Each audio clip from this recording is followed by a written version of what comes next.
நீலமலை கிராமம். அங்கு நீலி என்ற பெண் ஆவியாக அலைவதாக சொல்கிறார்கள். இரவு 9 மணிக்கு மேல் வெளியூர் ஆட்கள் நீலமலைக்குள் வந்தால் அந்த ஆவியால் அகோரமாக கொல்லப்படுகிறார்கள். அந்த ஊருக்கு ஃபாரஸ்ட் ஆபீசராக வருகிறான் தாமு. இந்த நீலியை பற்றி அறியும் முயற்சியில் இறங்குகிறான். பல திடுக்கிடும் உண்மைகள் தெரிய வருகிறது. நீலி யார்? எதற்காக ஆவியாக அலைகிறாள்? வாங்க இதில் நிறைஞ்ச கதைக்குள்ள போகலாம்.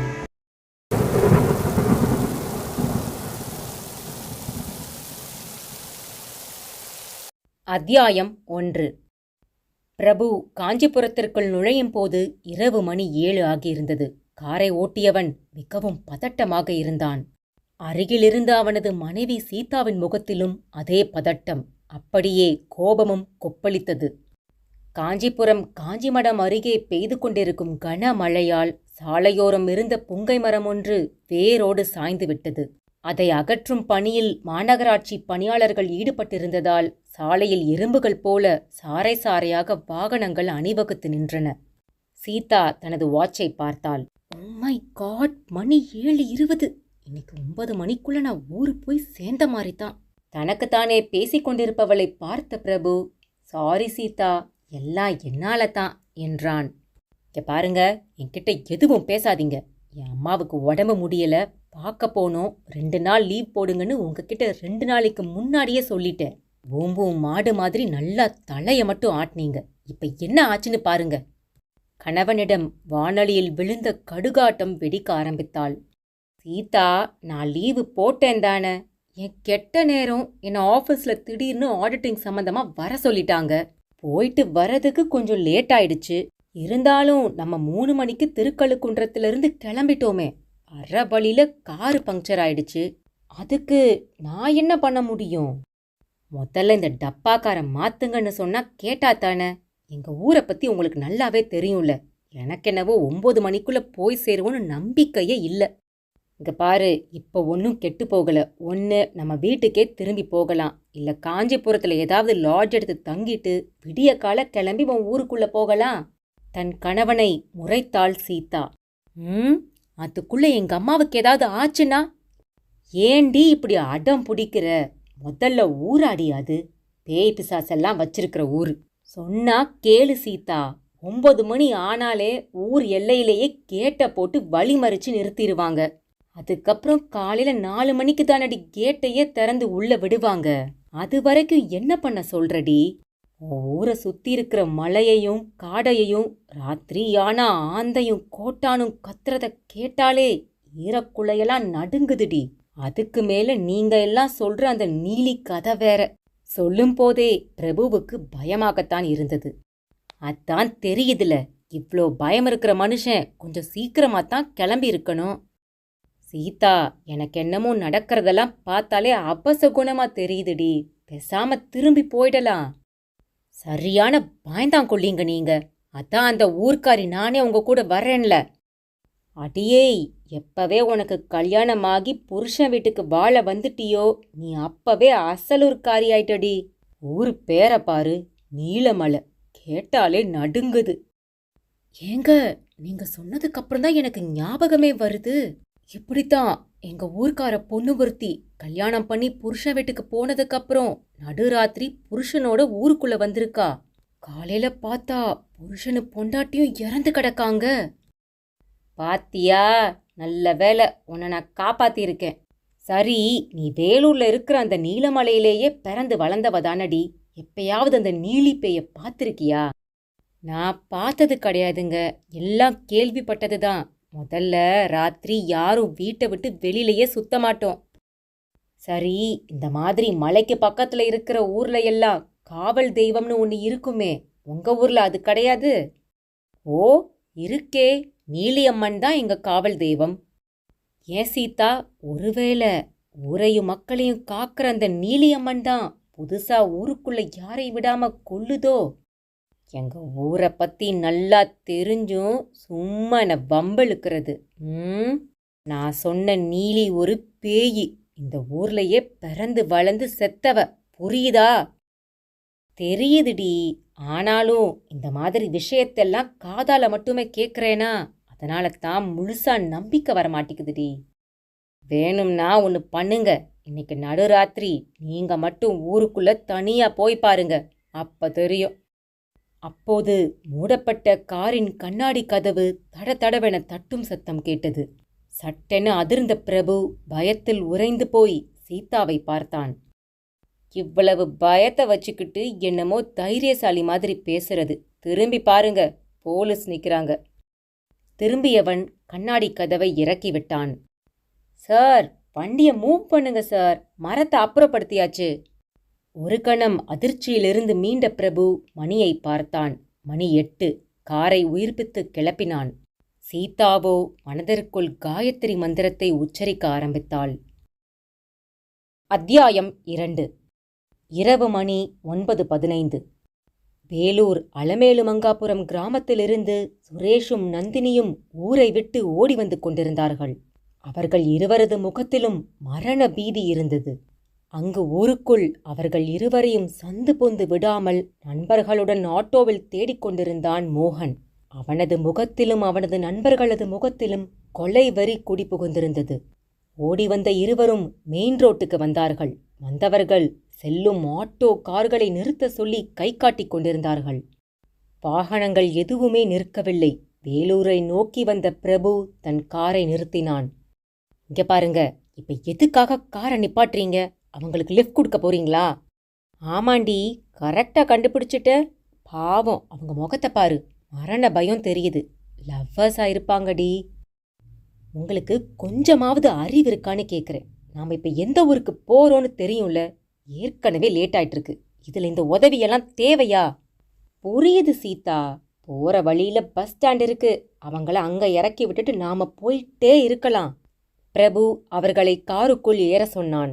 நன்றி கூறியபடியே இருவரும் காருக்குள் ஏறி அமர்ந்த காட்சியை தூரத்தில் ஆட்டோவில் துரத்தி வந்த மோகனும் நண்பர்களும் பார்த்துவிட்டார்கள்.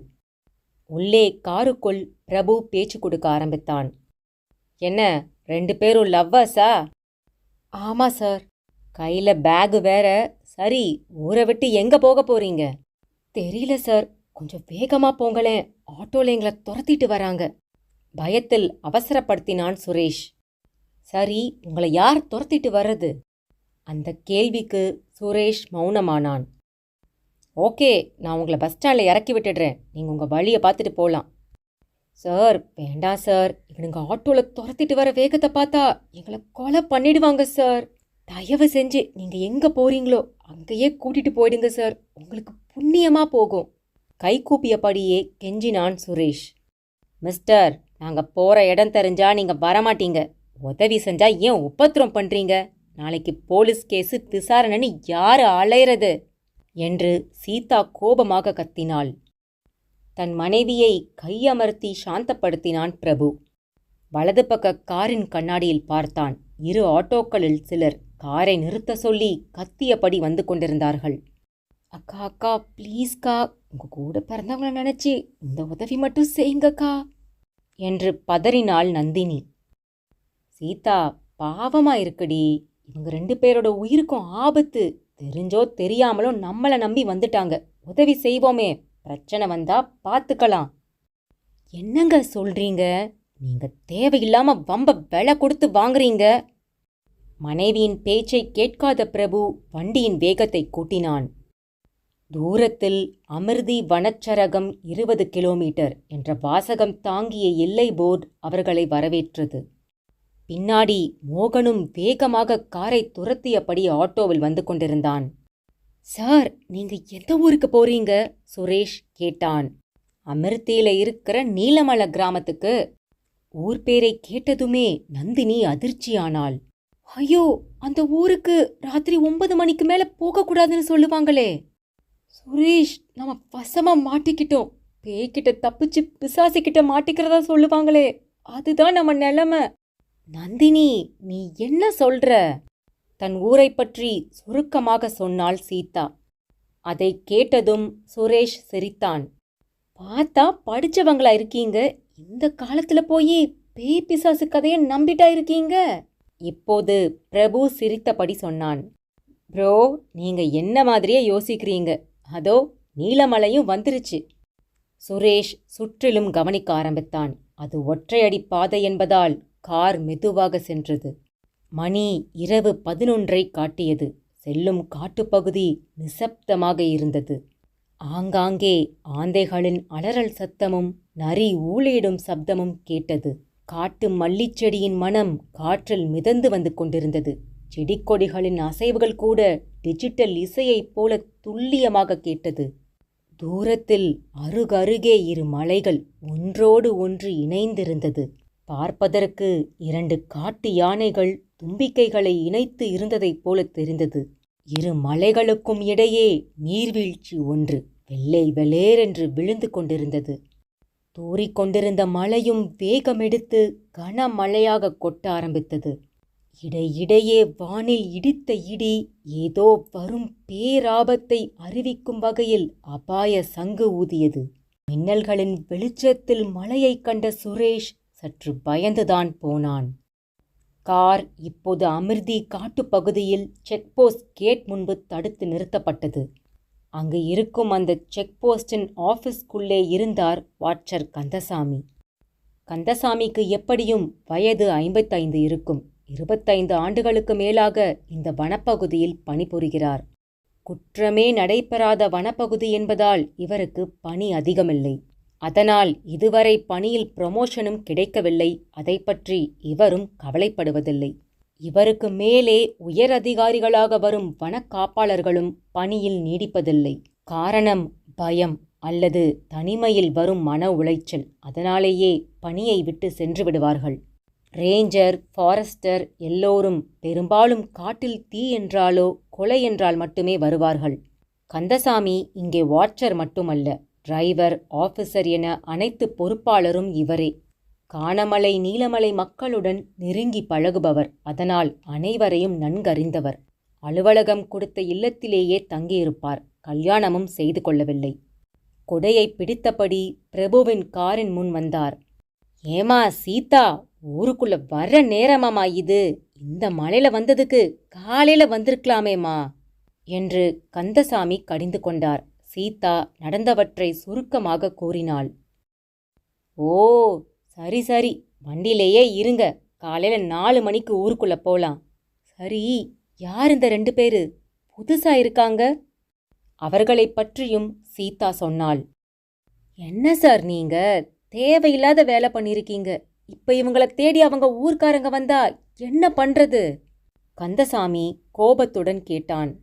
அதற்குள் தூரத்தில் வந்த 2 ஆட்டோக்களும் செக்போஸ்டிற்கு வந்து சேர்ந்து விட்டது. சுரேஷும் நந்தினியும் பதற ஆரம்பித்து விட்டார்கள். சார் சார், அவங்க இங்கேயே வந்துட்டாங்க சார், எப்படியாவது காப்பாத்துங்க சார். இப்போது கந்தசாமி தான் பேசினார். உங்க 2 பேரோட நல்லதுக்கு தான் சொல்றேன். ஒழுங்கா உங்க ஊர்க்காரங்களோடவே போயிடுங்க. இல்லைன்னா பிரச்சனை உங்களுக்கு தான். இதுக்கு மேல எங்களால ஒன்னும் உதவ முடியாதுப்பா. ஆட்டோவிலிருந்து இறங்கியவர்கள் இவர்களை நோக்கி வர ஆரம்பித்தார்கள். சுரேஷ் மற்றும் நந்தினி முகத்தில் பயமும் அதிர்ச்சியும் அதிகமாக தொற்றிக்கொண்டது. நந்தினி, இனி இவங்கள நம்பி பயனில்ல. நம்ம உயிரையும் காதலையும் நாம தான் காப்பாத்திக்கணும். வா, ஊருக்குள்ள போயிடலாம். ஊருக்குள்ள போனா ஊர் மக்களாவது நமக்கு உதவுவாங்க. இல்ல சுரேஷ், எனக்கு பயமா இருக்கு என்று நந்தினி பதில் கூறினாள். நந்தினி, வேற வழியே இல்ல, நான் தான் இருக்கேன்ல என்று கூறியபடி அவளது கையை பற்றி யாரும் எதிர்பாராத விதமாக செக்போஸ்டை குனிந்து ஊருக்குள் ஓட ஆரம்பித்தார்கள். டேய் தம்பி, நில்லுடா. ஊருக்குள்ள 9 மணிக்கு மேல வெளியூர்காரன் போகக்கூடாதுடா என்று கந்தசாமி கத்த கத்த சுரேஷும் நந்தினியும் ஊருக்குள் ஓட ஆரம்பித்தார்கள். பிரபுவும் சீதாவும் அதிர்ச்சியில் உறைந்து போய் நின்றார்கள். அத்தியாயம் 3. மோகன், 2 பேரும் ஊருக்குள்ள ஓடிட்டாங்கடா என்று மோகனின் நண்பன் ஒருவன் கூற பிரபுவின் முன் கோபத்துடன் வந்து நின்றான் மோகன். யோ, பார்த்தா படிச்சவ மாதிரி இருக்க, கொஞ்சமாவது அறிவு இருக்க வேணா? எதுக்கே அவங்கள கார்ல ஏத்தி லிஃப்ட் கொடுத்த? ஹலோ, லவ்வர்ஸ் ஹெல்ப் கேட்டாங்க, லிஃப்ட் கொடுத்தேன். இதுல என்ன தப்பு இருக்கு? நீங்க யாரு? அந்த பொண்ணோட குடும்பமா? பொம்பளை பிள்ளைங்க ஓடி போனா கஷ்டமா தான் இருக்கும். ஆனா ஒரு நல்ல காதல் ஜோடியை சேர்த்து வச்ச திருப்தி எனக்கு இருக்கு என்று பிரபுவும் பதிலுக்கு எகிறினான். அட லூசே, ஓடி போனது லவ்வர்ஸ் இல்ல, கள்ளக்காதலு. மோகன் சொன்னதை கேட்டதும் பிரபுவும் சீதாவும் அதிர்ந்து போனார்கள். நீங்க என்ன சொல்றீங்க? சீதாதான் கேட்டாள். ஆமாமா, அந்த நந்தினி என்னோட பொண்டாட்டி. அந்த பையன் வெளியூர்காரன், எங்க ஊர்ல தங்கி பேங்க்ல வேலை பார்க்கறவன். இவங்களுக்குள்ள எப்படியோ தவறான பழக்கம் ஏற்பட்டு இன்னைக்கு வீட்ல தாலிய கழட்டி வச்சுட்டு இவனோட ஓடி போயிட்டா. இதுங்க ஓடி போனதை என் ஃப்ரெண்ட்ஸு பார்த்துட்டாங்க. அதனால தான் இவங்கள துரத்திட்டே வந்தோம். நாங்களும் காரை நிப்பாட்ட சொல்லி கத்திக்கிட்டே வர்றோம். காரை நிப்பாட்டினதோட இல்லாம டயலாக வேற பேசிக்கிட்டு இருக்கான் பாரு. சாரி, அதெல்லாம் எனக்கு சத்தியமா தெரியாது. அவங்க தான் லவ்வர்ஸ்னு சொல்லி என்னை ஏமாத்திட்டாங்க. அவங்க பொய் சொன்னா உனக்கு எங்கயா போச்சா அறிவு? இப்ப உள்ள போய் அவங்க 2 பேரையும் தேடி கண்டுபிடிச்சு வெட்டி கொல்லாம வரப்போறதில்ல என்று கர்ஜித்தான் மோகன். இந்தாப்பா, நில்லுப்பா. உள்ள போனவங்க யாருக்கும் ஊர்க்காரங்க ஒன்னும் அடைக்கலம் கொடுத்து உதவ மாட்டாங்க. இந்த நீலமலைக்குள்ள 9 மணிக்கு மேல வெளியூர்க்காரங்க போனா உயிருக்கே ஆபத்து. உன் மனைவியும் அந்த பையனையும் நீ ஒன்னும் தேடி கண்டுபிடிச்சு கொள்ள தேவையில்லை. இன்னும் கொஞ்ச நேரத்துல உனக்கே தெரிஞ்சிரும் என்று கந்தசாமியும் தன் பங்குக்கு பேசினான். ஐயா, நீங்க என்ன சொல்றீங்கன்னு எனக்கு புரியல. கொஞ்சம் புரியுற மாதிரி சொல்றீங்களா என்றான் மோகன். டேய் மோகன், அவர் சொல்றது சரிதான். இந்த நீலமலை காடு பத்தி நானும் கேள்விப்பட்டிருக்கேன். 9 மணிக்கு மேல வெளியூர்காரங்க யாரும் போக மாட்டாங்கடா என்றான் மோகனின் நண்பன் ஒருவன். எனக்கு இந்த பேய்பூத மேலையெல்லாம் நம்பிக்கையே இல்ல. இருந்தாலும் இந்த ஊர்க்காரங்க நம்பிக்கைக்காக கட்டுப்படுறேன். இன்னும் கொஞ்ச நேரத்துல கேட்டு திறந்துருவீங்கள, உள்ள நுழைஞ்சு 2 பேரையுமே வெட்டி போட்டுடுறேன் என்று கோபத்தில் சீறினான் மோகன். ஊருக்குள் தூரத்தில் தெரிந்த நீலியம்மன் கோவில் கோபுரத்தை நோக்கி கையெடுத்து கும்பிட்டார் கந்தசாமி. பிரபுவும் சீதாவும் கூட கோபுரத்தை நோக்கி கும்பிட்டு கொண்டு மனதிற்குள் வேண்ட ஆரம்பித்தார்கள். மழை இன்னமும் விடாமல் பெய்து கொண்டிருந்தது. பாதை தெரியவில்லை. ஒரே கும்மிருட்டாக இருந்தது. கோட்டான்களின் சத்தமும் ஆந்தையின் அலறலும் பயமுறுத்த மூங்கில் மரங்கள் ஒன்றோடு ஒன்று காற்றில் உரசி பயமுறுத்தியது. சுரேஷ், இந்த காட்டை பார்த்தாலே ரொம்ப பயமா இருக்கு. நாம பேசாம திரும்பி போயிடலாமே என்று பயத்துடன் கூறினாள் நந்தினி. நந்தினி, செக் போஸ்ட்ல உன் புருஷனும் அவனோட கூட்டாளிங்களும் நிக்கிறாங்க. நாம போனா கண்டிப்பா வெட்டிடுவாங்க. அங்க பாரு, தூரத்துல ஊரு தெரியுது.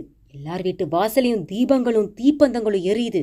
அவங்க கிட்ட உதவி கேட்போம் என்று சொல்லியவன் தனது செல்போனிலிருந்து டார்ச் லைட்டை உயிர்ப்பித்தான். ஊருக்குள் நுழைந்தவர்கள் ஒவ்வொரு வீட்டு கதவுகளையும் தட்டினார்கள். எந்த வீட்டிலிருந்தும் பதில் வரவில்லை.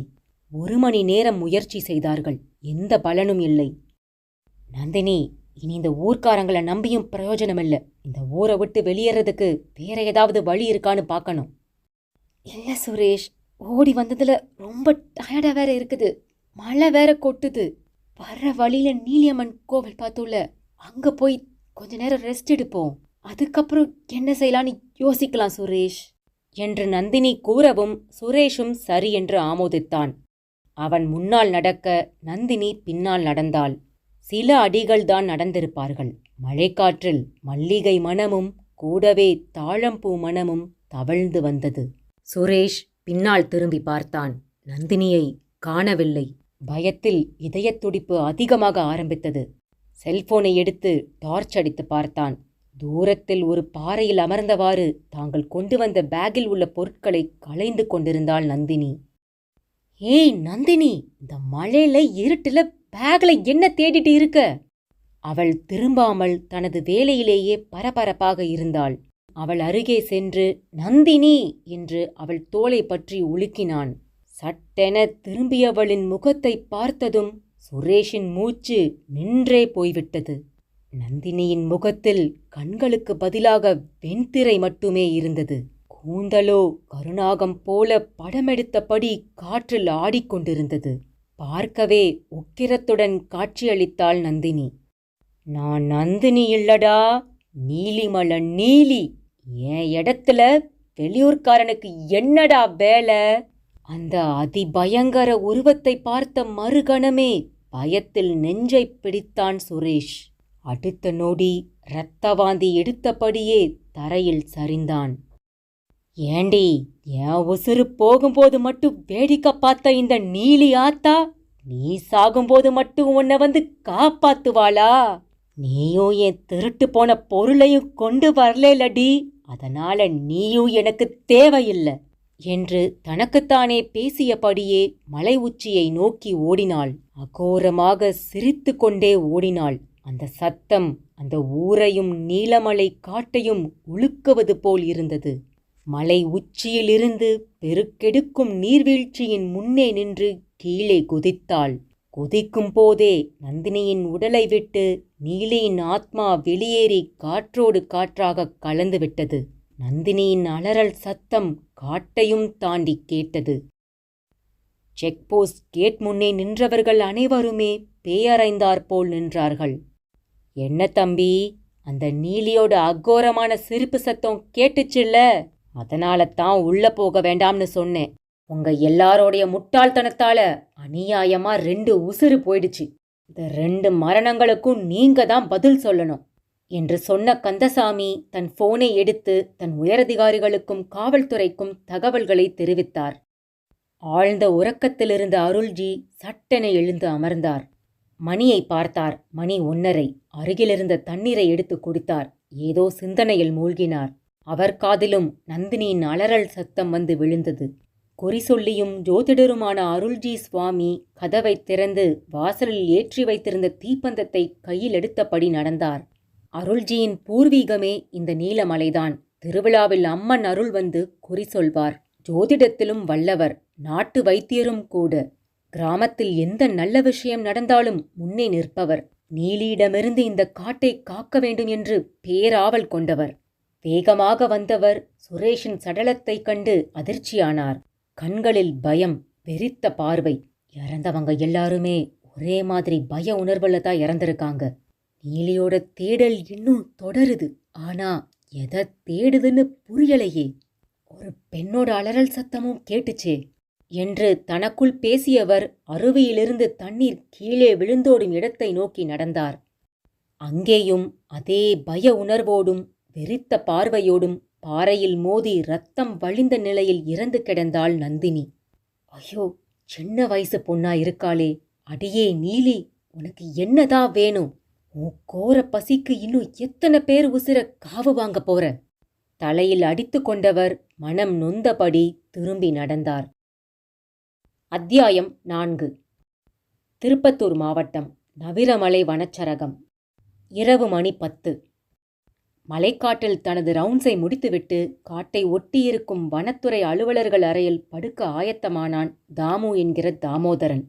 தாமோதரன் 27 வயதான திருமணமாகாத கட்டிலம் காளை. சிறு வயது முதலே இயற்கை மீதும் வனம் சார்ந்த அழகியல் இடங்கள் மீதும் நாட்டம் அதிகம். அதற்காகவே படித்து இந்த வனத்துறை பணியில் ஃபாரஸ்ட் ஆஃபீஸராக சேர்ந்து 3 ஆண்டுகளாகிறது. பணியில் நேர்மை, செயலிலும் கொண்ட கொள்கையிலும் உறுதி, திருடர்களுக்கு வலிமையானவன். இது போன்று நல்லவனாக இருப்பதால் மேலதிகாரிகளுக்கு இவனை பிடிப்பதில்லை. எதிர்த்து குரல் கொடுக்கும் போராட்ட குணம் இருப்பதே காரணம். அதனாலேயே எந்த ஒரு ஃபாரஸ்ட் ரேஞ்சிலும் இவன் அதிகபட்சமாக 6 மாதம் கூட பணிபுரிந்ததில்லை. பணியிடம் மாற்றத்தால் அடிக்கடி பந்தாடப்படுபவன். தாய் மற்றும் வயதான பாட்டியுடன் வசிப்பவன். அவன் அம்மாவை விட பாட்டிக்குத்தான் ஆசை, பேரனுக்கு கல்யாணம் பண்ணி அழகு பார்க்க வேண்டும் என்று. ஆஃபீஸுக்குள் சற்று கண்ணயர்ந்த சமயத்தில்தான் அந்த சத்தம் கேட்டது. மரத்தை வெட்ட ஆரம்பிச்சுட்டானுங்களா? கையில் டார்ச் லைட்டையும் லத்தியையும் எடுத்துக்கொண்டு கிளம்பினான். 5-6 பேர்கள் மரத்தை கோடாரியால் வெட்டி கொண்டிருந்தார்கள். ஏற்கனவே மரத்தை வெட்டும்போது இவனிடம் சிக்கி அடி வாங்கி தப்பியோடியவர்கள்தான் இவர்கள். அதனால் தாமுவை திடீரென பார்த்ததால் பின்னங்கால் பிடரி அடிக்க தப்பித்தால் போதும் என அலறி அடித்து ஓடினார்கள். அவர்கள் வெட்டிய மரக்கட்டைகளை கைப்பற்றி கயிறால் கட்டி எடுத்துக்கொண்டு தன் அறையை நோக்கி நடந்தான் தாமு. மறுநாள் திருப்பத்தூர் வனச்சரக அலுவலர் அலுவலகம். வனச்சர அதிகாரி மாவட்ட வன அதிகாரி முன் பரந்தாமன் கோபத்தோடு அமர்ந்திருந்தார். அந்த பையனை நீங்க ஏதாவது பண்றீங்களா இல்ல நான் மொத்தமா காலி பண்ணவா? அவன் இங்க வந்ததுல இருந்து என்னால நிம்மதியா தொழிலே பண்ண முடியல. பரந்தாமன் சார், கோபப்படாதீங்க. பையனுக்கு இளவட்ட வயசு, ஆர்வக்கோளாறுல இப்படி ஏதாவது பண்ணிடுறான். அவன் போற இடமெல்லாம் இதுதான் பிரச்சனை. நாங்களும் அவனை எல்லா காட்டு பகுதிகளுக்கும் மாத்தி பார்த்துட்டோம். அசர மாட்டேன்றான். இன்னைக்கு அவனை நேர்ல கூப்பிட்டுருக்கோம், வந்ததும் விசாரிக்கிறோங்க என்றார் மாவட்ட வன அதிகாரி. இதோ பாருங்க, இந்த விசாரணையெல்லாம் வேலைக்கு ஆகாது. என்னை பத்தியும் என் பின்புலத்தை பத்தியும் உங்களுக்கு நல்லாவே தெரியும். நான் சம்பாதிச்ச பணம் எல்லாமே மரத்தை வெட்டிதான். அதுல உங்களுக்கும் பங்கு கொடுத்துட்டு வர்றேன். அந்த விஸ்வாசத்தை மறந்துடாதீங்க. இந்த விஷயத்துல நான் நேரடியா இறங்காம இருக்கிறதுக்கு ஒரே காரணம், இப்போ நான் அரசியல்ல இறங்கியிருக்கேன். வர்ற தேர்தல்ல ஆளுங்கட்சி சார்பா சீட்டு எதிர்பார்த்து காத்துட்டு இருக்கேன். புரியுது சார். இந்த விஷயத்துல நாங்க என்ன செய்யறதுன்னு எங்களுக்கே தெரியல சார். ரொம்ப அதட்டுனா எங்க மேலேயே மேலிடத்துல புகார் செஞ்சானா எல்லாருக்குமே சிக்கலாகிடும் சார். நீங்க சொல்றதும் வாஸ்தவந்தான். சரி, நான் வேணா ஒரு ஐடியா சொல்றேன். நீங்க ஒன்னும் அவனை அதட்ட வேண்டாம். பேசாம வேலூர் அமிர்தி வனச்சரகத்துல இருக்கிற நீலமலை காட்டுக்கு அவனை டிரான்ஸ்ஃபர் பண்ணிருங்க. அதை கேட்டதுமே இரு வன அதிகாரிகளும் ஷாக்காகி போய் நின்றார்கள். சார், நீலமலையா? அது பேய் இருக்கிற காடாச்சே. அங்க புதுசா போனவங்க யாருமே உயிரோட திரும்பி வந்ததா சரித்திரமே இல்ல. விஷயம் தெரிஞ்சு எங்க ஆளுங்க கூட வேலையை விட்டு பல பேர் ஓடி போயிருக்காங்க சார். இவனையெல்லாம் அடக்கிறதுக்கு வேற வழியே கிடையாது. நம்ம கிட்ட வேணா இவ பாச்சா பழிக்கலாம், ஆனா பேய்கிட்ட பழிக்குமா? சார், ஆனாலும் அது வந்து என்று அதிகாரி இழுத்தார்.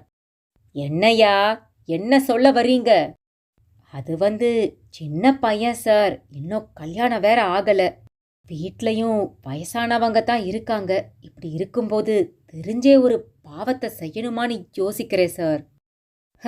இப்படி பாவ புண்ணியமெல்லாம் பார்த்தா இங்க நீங்க அதிகாரியாவும் இருக்க முடியாது, நான் அரசியல்வாதியாவும் மாற முடியாது. ஒரு நல்ல காரியம் நடக்கணும்னா ஆட்ட கடவுளுக்கு நேர்ந்து விட்டு கடவுளுக்கே பலி கொடுக்கறது இல்லையா? அந்த மாதிரின்னு நினைச்சுக்கோங்க. அரை மனதுடன் தலையாட்டினார். வேலூர் மாவட்ட அதிகாரிக்கு போன் செய்தார். அப்போது மே ஐ கமின் சார்? வாசலில் நின்று குரல் கொடுத்தான் தாமு. வாப்பா. உள்ளே நுழைந்தவன் பரந்தாமனை அதிர்ச்சியுடன் பார்த்தான். அவரை பார்த்ததுமே என்ன நடந்திருக்கும் என்பதை ஓரளவு யூகித்து கொண்டான். தாமோதரன், நேத்து நைட் என்ன ஆச்சு? இவரோட ஆளுங்க மரம் வெட்டும்போது கையும் களவுமா பிடிச்சிட்டேன் சார். என்னை பார்த்ததுமே பயந்து ஓடிட்டாங்க. வெட்டின மரங்களையும் எடுத்துட்டு வந்து நம்ம கஸ்டடியில் வச்சிட்டேன் சார். தாமோதரன், நான் சொல்றேன்னு தப்பா நினைச்சுக்காதீங்க. உங்களுக்கு ஏன் இந்த தேவையில்லாத வேலை? ஏன் எல்லாரையும் பகச்சிக்கிறீங்க? சார், உங்க கேள்வியிலேயே ஒரு விஷயத்தை புரிஞ்சுக்கிட்டேன். என் விஷயத்துல ஏதோ இப்ப முடிவு பண்ணியிருக்கீங்கன்னு தெரியுது.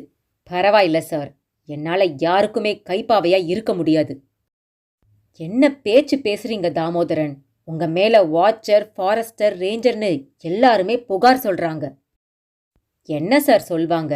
நான் நல்லவனா இருக்கேன், இது போல ஆளுங்க கிட்ட அனுசரணையா நடந்துக்க மாட்டேன்னு தானே சொல்லுவாங்க.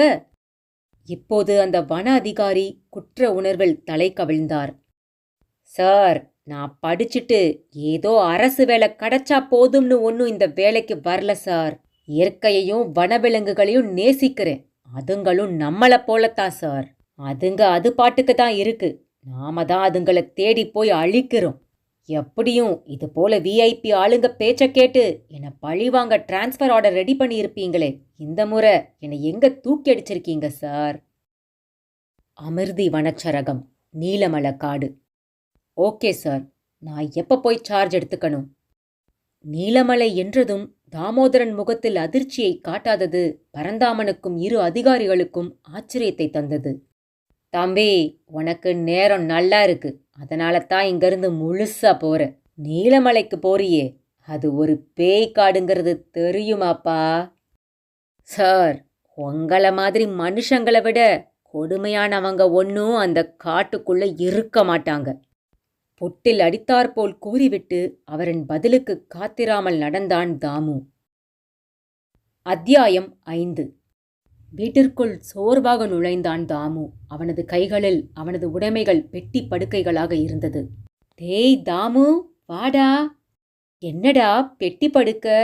ஓ, வழக்கம் போல டிரான்ஸ்ஃபர் ஆர்டர் கொடுத்துட்டாங்களா? நல்லது செஞ்சாதான் இவங்களுக்கெல்லாம் பிடிக்காதே என்றபடியே தன் மகனை வரவேற்றாள் கோமதி. விடுமா, எனக்கும் இது பழகி போச்சு. சரி, நான் போய் பாட்டியை பார்த்துட்டு வரேன். அருகிலிருந்த படுக்கை அறைக்கு சென்றான். அங்கே அவனது பாட்டி லக்ஷ்மி படுத்திருந்தாள். லக்ஷ்மி பாட்டிக்கு வயது 85 இருக்கும். முதுமையின் விளிம்பில் இருந்தாலும் தன் வேலைகளை தானே ஓரளவிற்கு செய்யக்கூடியவள். பேரனை கண்ட மகிழ்ச்சியில் அவனை ஆறத் தழுவிக்கொண்டாள். அம்மா கிட்ட பேசினதை கேட்டுட்டு தான் இருந்தேப்பா. அடுத்த வேலைக்கு எப்போ கிளம்பணும்? நாளைக்கே கிளம்புறேன் பாட்டி. நான் முதல்ல போய் அங்கே இருக்கிற வசதியெல்லாம் பார்த்துட்டு அப்புறம் ஒரு 10 நாள் கழிச்சு உங்க 2 பேரையும் கூட்டிட்டு போறேன் என்று பேசியபடியே அணிந்திருந்த முழுக்கை சட்டையை கழட்டினான். அவன் கையில் நங்கூரக்களம் பச்சை குத்தப்பட்டிருந்தது. அப்போது உள்ளே வந்த அவனது அம்மா, என்னடா தாமு, ஏதோ பச்சை குத்தி இருக்கிற மாதிரி தெரியுது, காட்டு என்றாள். போன வாரம் ஏலகிரியில சந்தைக்கு போயிருந்தேம்மா. அங்க மலைவாசிங்க பச்சை குத்திட்டு இருந்தாங்க. பார்த்ததும் எனக்கும் ஆசை வந்துருச்சு. எந்த ஒரு செயலை செஞ்சாலும் சரி, வாழ்க்கையில முக்கியமான முடிவுகள் எடுக்கிற போதும் சரி, இந்த நங்கூரத்தை போல உறுதியா இருக்கணுங்கிறதுக்காகத்தான் இதை முத்திரையா பச்சை குத்தினேம்மா. தாமு தன் அம்மாவிடம் இதை சொல்லிக் கொண்டிருப்பதை பார்த்த லக்ஷ்மி பாட்டியின் கண்களில் கண்ணீர். அவளுக்கு அவள் கணவரின் ஞாபகம் வந்துவிட்டது. பிறகு கண்களை துடைத்து கொண்டு சகஜ நிலைக்கு வந்தாள். டேய் பேராண்டி, இந்த முறை உன்னை எந்த ஊருக்கடா மாத்திருக்காங்க? நீலமலைக்கு பாட்டி. தாமு, எந்த நீலமலைடா? வேலூர்ல இருக்கிற அமிர்தி காட்டு பகுதியா சொல்ற? அட ஆமா பாட்டி, சரியா சொல்லிட்ட. அடுத்து அங்கதான் நாம போக போறோம். தாமு, வேணாண்டா, அது ஒரு அமானுஷ்ய இடம். துஷ்ட சக்திங்க சுத்துற காடு அது. ராத்திரி நேரத்துல அந்த ஊர்க்காரங்களை தவிர வெளியில யாராவது போனா அவங்க உசுரோட திரும்ப முடியாதுடா. தன் தாய் சொன்னதை கேட்டதும் கோமதிக்கும் பயம் தொற்றிக் கொண்டது. தாமு, வேண்டாண்டா. பாட்டி சொல்றத கேட்டதும் எனக்கும் ரொம்ப பயமா இருக்குடா. எனக்கு கல்யாணமாகி 20 வருஷத்துக்கு பிறகு பிறந்த பொக்கிஷோண்டா நீ. உனக்கு ஏதாவது ஆச்சுன்னா இந்த 65 வயசு கிழவியும் 90 வயசு கிழவியாலையும் என்ன பண்ண முடியும்? சரிம்மா, நான் முதல்ல போய் ஒரு 8 பார்த்துட்டாவது வர்றேனே. ஆனா பாட்டி, உங்களுக்கு எப்படி இவ்ளோ தெரியுது? அம்மாவுக்கு அதை பத்தி ஒண்ணுமே தெரியலையே. பேராண்டி, அந்த ஊர்க்காரர் ஒருத்தர் உங்க தாத்தாவோட ஃப்ரெண்டு. அந்த ஊரை பத்தி அடிக்கடி சொல்லி பயமுறுத்துவாருடா. அதை வச்சுதான் சொல்றேன். தாமு, பாட்டி தான் இவ்ளோ சொல்றாங்களே, நீ அங்க போகையே வேண்டாண்டா. அம்மா, நான் சொல்றதுல எந்த மாற்றமும் இல்லை. நான் அங்க போய் கொஞ்ச நாள் தங்கி இருந்துட்டு அந்த நீலமலை ரகசியத்தை கண்டுபிடிச்சிட்டு வரேன். தன் பேரன் உறுதியாகவும் இறுதியாகவும் பேசிவிட்டு சென்றதை பயத்துடன் வெறுத்தபடி பார்த்து கொண்டிருந்தாள் லக்ஷ்மி பாட்டி. பிறகு தன்னையும் அறியாமல் விட்டத்தை பார்த்தபடி, நீலையம்மா, உன்கிட்ட வர என் பேரனோட உசிருக்கு எந்த ஆபத்தும் வரக்கூடாதுமா என்று கைகள் கூப்பி வேண்டிக் கொண்டாள். அத்தியாயம் 6. திருப்பத்தூரிலிருந்து 4 மணிக்கு தனது பைக்கில் கிளம்பியவன் அமிர்தி வனச்சரகத்தை அடையும் போது இரவு மணி 7:30 ஆகிவிட்டது. செக்போஸ்டில் தனது பைக்கை நிறுத்தி ஒலி எழுப்பினான். செக்போஸ்ட் அறையிலிருந்து வேக வேகமாக கந்தசாமி ஓடி வந்தார். யாருப்பா நீ? ஊருக்கு புதுசா என்று கேட்டார்.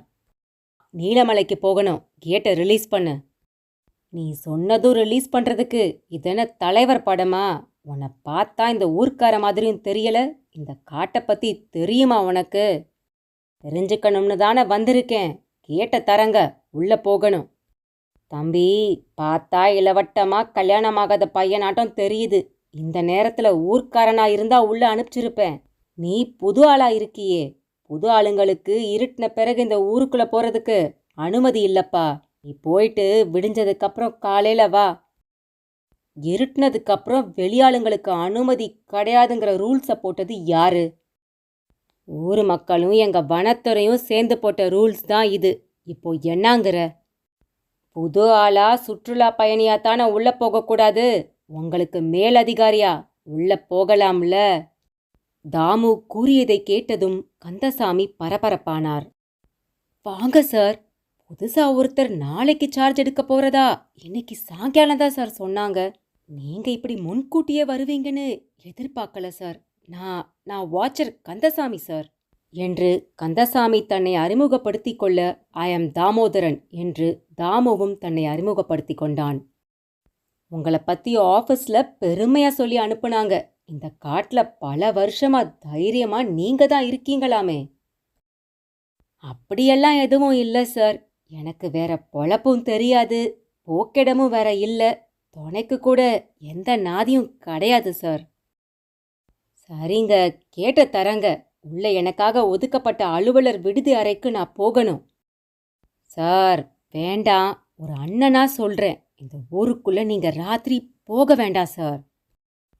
ஏன்? போனா என்ன நடக்கும்? ஊரை பற்றியும் நீலி பேயை பற்றியும் சுருக்கமாக சொன்னார் கந்தசாமி. இப்போது மௌனமாக கந்தசாமியை ஆழமான பார்வையால் அளந்தான். அண்ணே, உங்க பார்வையிலையும் பேச்சிலையும் பொய் தெரியல. அதனால இந்த கேட்டை தாண்டி போகாம நான் இங்கேயே இன்னைக்கு இருக்கேன். ரொம்ப சந்தோஷம் சார். நீங்க என்ன தம்பினே கூப்பிடலாம். அதுக்காக நீங்க சொல்ற பேய் கதையெல்லாம் நான் நம்புறதுக்கு தயாரா இல்லை. சொன்னா கேளுங்க தம்பி. போன வாரம் கூட ஒரு கள்ளக்காதல் ஜோடிய நீலி பேய் கொன்னுடுச்சு. பேய் தான் கொன்னுச்சுன்னு எதை வச்சு சொல்றீங்க? தன் மொபைலில் கிளிக் செய்த நந்தினி மற்றும் சுரேஷ் இறந்து போன போட்டோவை காண்பித்தார். இந்த போட்டோக்களை நல்லா பாருங்க தம்பி. போட்டோக்களை கூர்ந்து பார்த்த தாமோதரன், 2 பேருமே அதிர்ச்சியில இறந்து போன மாதிரி இருக்கு என்றான். தம்பி, இந்த சுரேஷோட கண்களை கூர்ந்து பாருங்க. என்ன உருவம் தெரியுது? போனை நன்றாக ஜூம் செய்து பார்த்தவன் அதிர்ந்தான். ஒரு கண்ணில் வெள்ளை முடியும், மறு கண்ணில் வெண்புரை மட்டுமே தெரியும் ஒரு விழியும் இருந்தது. தம்பி, இந்த போட்டோ மட்டுமில்ல, கடந்த சில ஆண்டுகளா இந்த காட்டுல இரவு நேரத்துல சிக்கி இறந்தவங்களோட போட்டோவும் இந்த மொபைல்ல இருக்கு. எல்லாத்தையும் பாருங்க. மற்ற போட்டோக்களையும் பார்த்தான். Oh my God! இறந்தவங்களோட எல்லோருடைய கண்களும் எதையோ வெறிச்சு பார்க்குதே. கண்ணுக்குள்ளேயும் ஏதோ உருவம் தெரியுது, ஆனா சரியா தெரியல. ஆனாலும் அண்ணே, எனக்கு இந்த பேய்பிசாசு மேலையெல்லாம் சுத்தமா நம்பிக்கை இல்லை. உங்க மேல தப்பு இல்லை தம்பி, உங்க வயசு அப்படி. உங்களுக்கு நம்பிக்கை இல்லைனாலும் பரவாயில்ல. ஜனங்க பல வருஷமா உறுதியா நம்புற நம்பிக்கைய நீங்களும் நம்பி ஏத்துட்டு தான் ஆகணும். தம்பி, என்னுடைய எத்தனை வருஷ சர்வீஸ்ல நானே ஒரு நாள் ராத்திரி கூட நம்ம விடுதியில தங்குனதே கிடையாது. காலையில உள்ள போனா 6 மணி வரைக்கும் தான் அங்க இருப்பேன். திரும்ப செக் போஸ்ட்டுக்கே வந்துருவேன். கந்தசாமி பேச பேச தாமுவின் மனம் குழப்பத்தால் சஞ்சலப்பட்டு கொண்டிருந்தது. ஆழ்ந்த சிந்தனையில் நெற்றியை தடவ ஆரம்பித்தான். பிறகு அந்த காட்டையும் நீலமலையையும் கானமலையையும் தன் விழிகளால் ஆராய்ச்சி செய்தான்.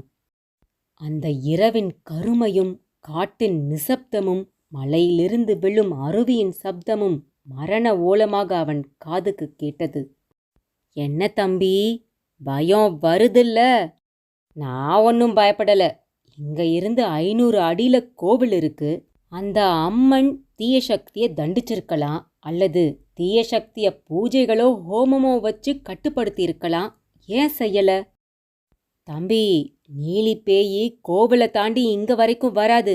அப்படின்னா அம்மனுக்கு சக்தி இருக்குன்னு தானே அர்த்தம். அப்ப சரி.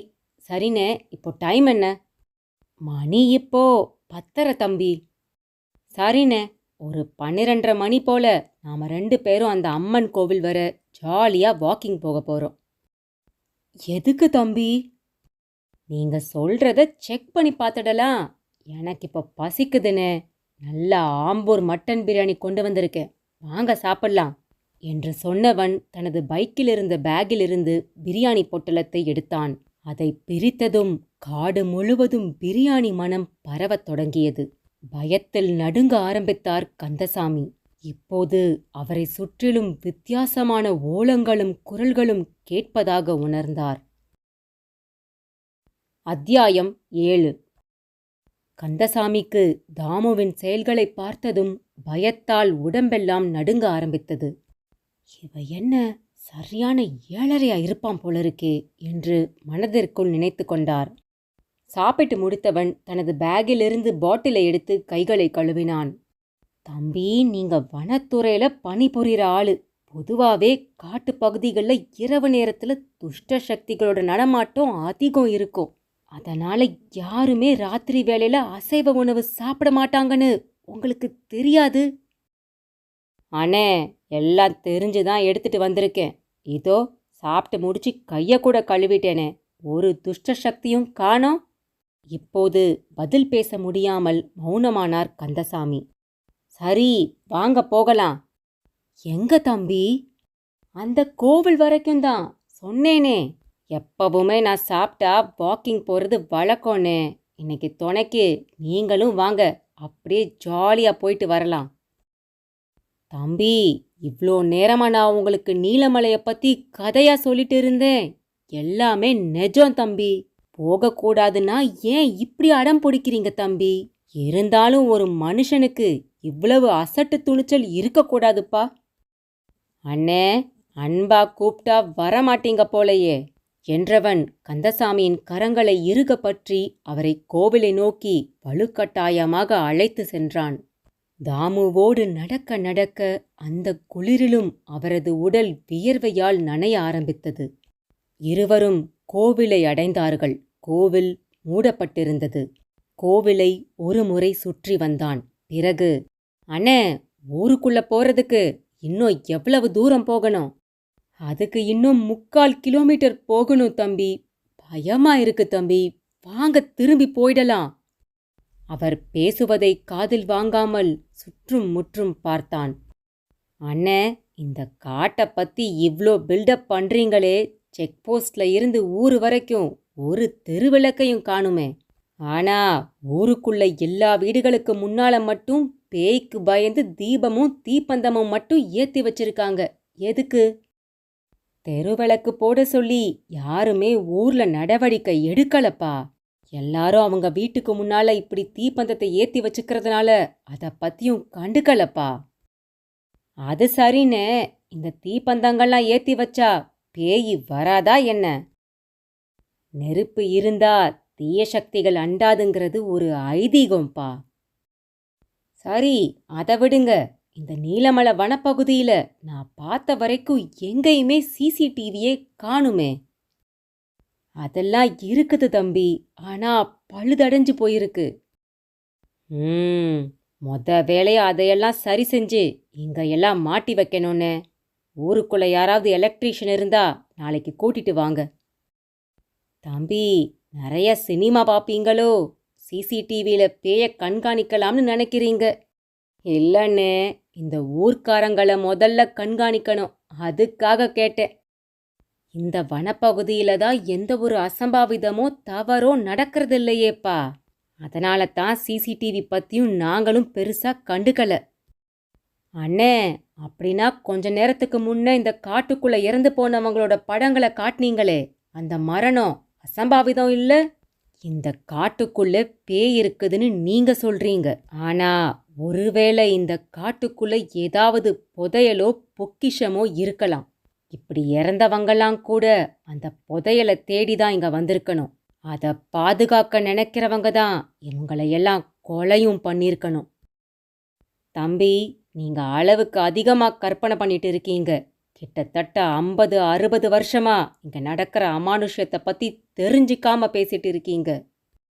அவர்கள் இருவரும் சுவாரஸ்யமாக விவாதம் செய்து கொண்டிருக்கும் போது தூரத்தில் இருந்து அந்த சலங்கை சப்தம் கேட்டது. சத்தம் வந்த திசையை இருவரும் பார்க்க திடீரென்று அந்த கால் சலங்கை சத்தம் நின்றுவிட்டது. யாரங்க என்று தாமு குரல் கொடுத்தான். முன்னால் நடந்து வந்த சலங்கை சத்தம் தாமுவின் குரல் கேட்டதும் பின்னால் நடக்கத் தொடங்கியது.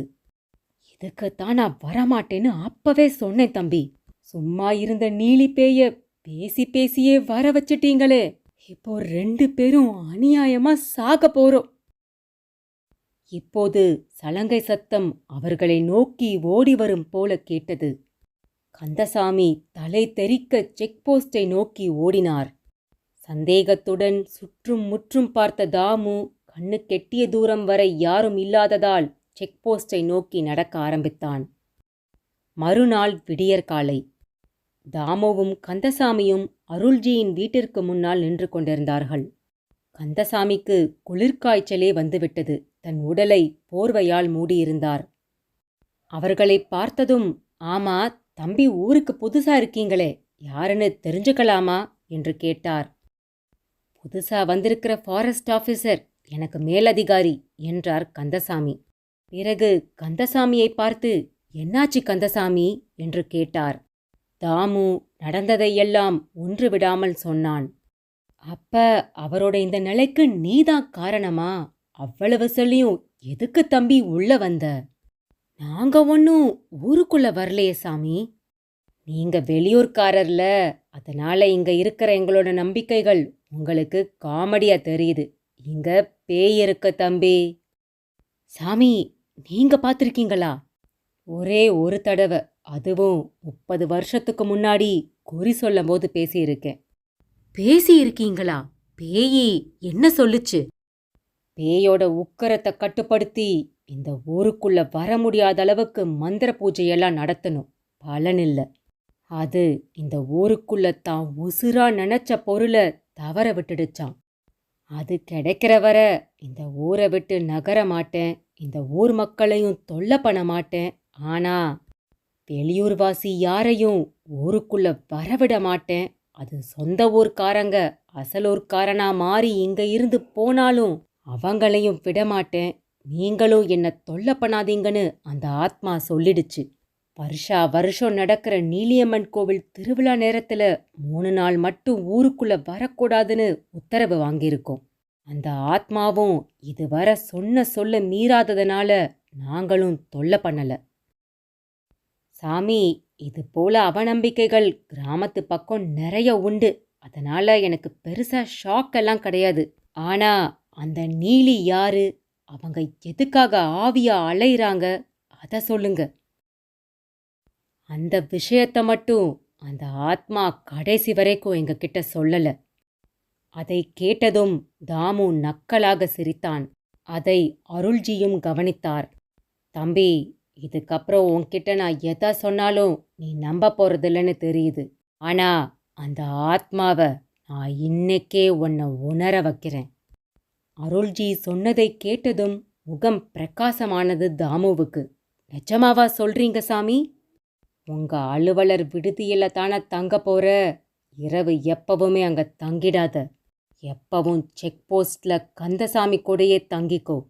ஆனா நீ கொண்டு வந்த உடைமைகளை மட்டும் உன் அறையில வச்சுடு.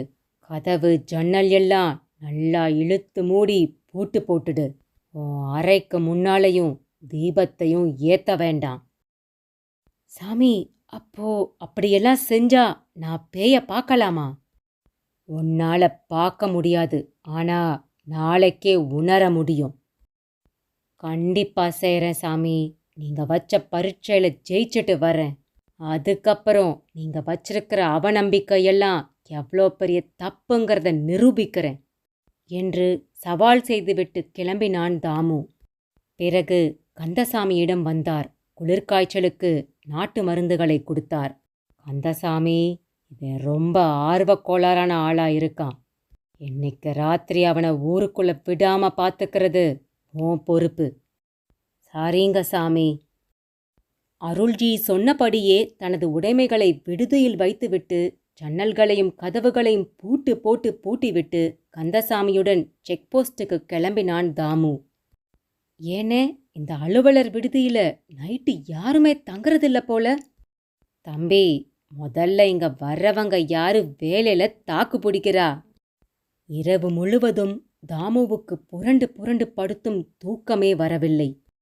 அவன் சிந்தனை முழுவதும் பூட்டப்பட்டிருந்த விடுதியின் அறையின் மீதே இருந்தது. அதிகாலை 4 மணி இருக்கும். தூங்கிக் கொண்டிருந்த கந்தசாமியை அவசர அவசரமாக எழுப்பினான். எழுப்பியவரை தனது பைக்கில் அழைத்து கொண்டு விடுதியை நோக்கி வேகமாக சென்றான். அறைக்கதவை சாவியால் திறந்தவன் அதிர்ந்தான். கந்தசாமிக்கோ மயக்கமே வராத நிலை. பூட்டப்பட்ட ஜன்னல் கதவுகள் திறக்கப்பட்டிருந்தது. அவனது உடைமைகள் அனைத்துமே கலைக்கப்பட்டு ஆங்காங்கே சிதறிக் கிடந்தது. அறை முழுவதும் மல்லிகைப்பூ வாசம் வீசியது. தம்பி, பாத்தியா, கதவு பூட்டிருக்கு. ஜன்னல் வழியா யாரு வந்து உன் பொருளை கலைச்சிருப்பா? சிதறிக் கிடந்த தனது பொருட்களை வெறித்து பார்த்த தாமு சொன்னான். எங்க நீலி ஆத்மா இருக்கிறத நான் நம்புறேன். அத்தியாயம் 8. கந்தசாமி நடந்ததையெல்லாம் சொன்னான். நாங்க சொல்றதெல்லாம் உண்மைங்கிறத இப்பயாவது நம்புறீங்களா தம்பி? அருள்ஜி கேட்டார். தலையாட்டினான் தாமு. அடுத்ததா என்ன பண்ண போறீங்க? வந்த வேலையை பார்க்க போறீங்களா, இல்லைனா மறுபடியும் இந்த பேய் பிசாசு ஆராய்ச்சியில் ஈடுபட போறீங்களா? ஆராய்ச்சி செய்கிறதுக்காக ஒன்றும் நான் இங்கே வரல சாமி. இதுவரை நான் வேலை செஞ்ச காட்டுப்பகுதிகளில் இது போல பிரச்சனை பார்த்தது கிடையாது. எனக்கு இது புதுசு. அதான் சந்தேகத்தை தீர்த்துக்கிட்டேன். இது தப்பா? தப்பே இல்லை.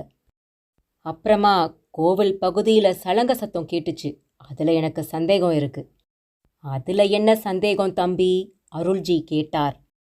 கோவிலுக்கு முன்னாடியோட நீலியோட எல்லை முடிஞ்சிரும். அது கோவிலை தாண்டி வராதுன்னு எனக்கு சொன்னாங்க.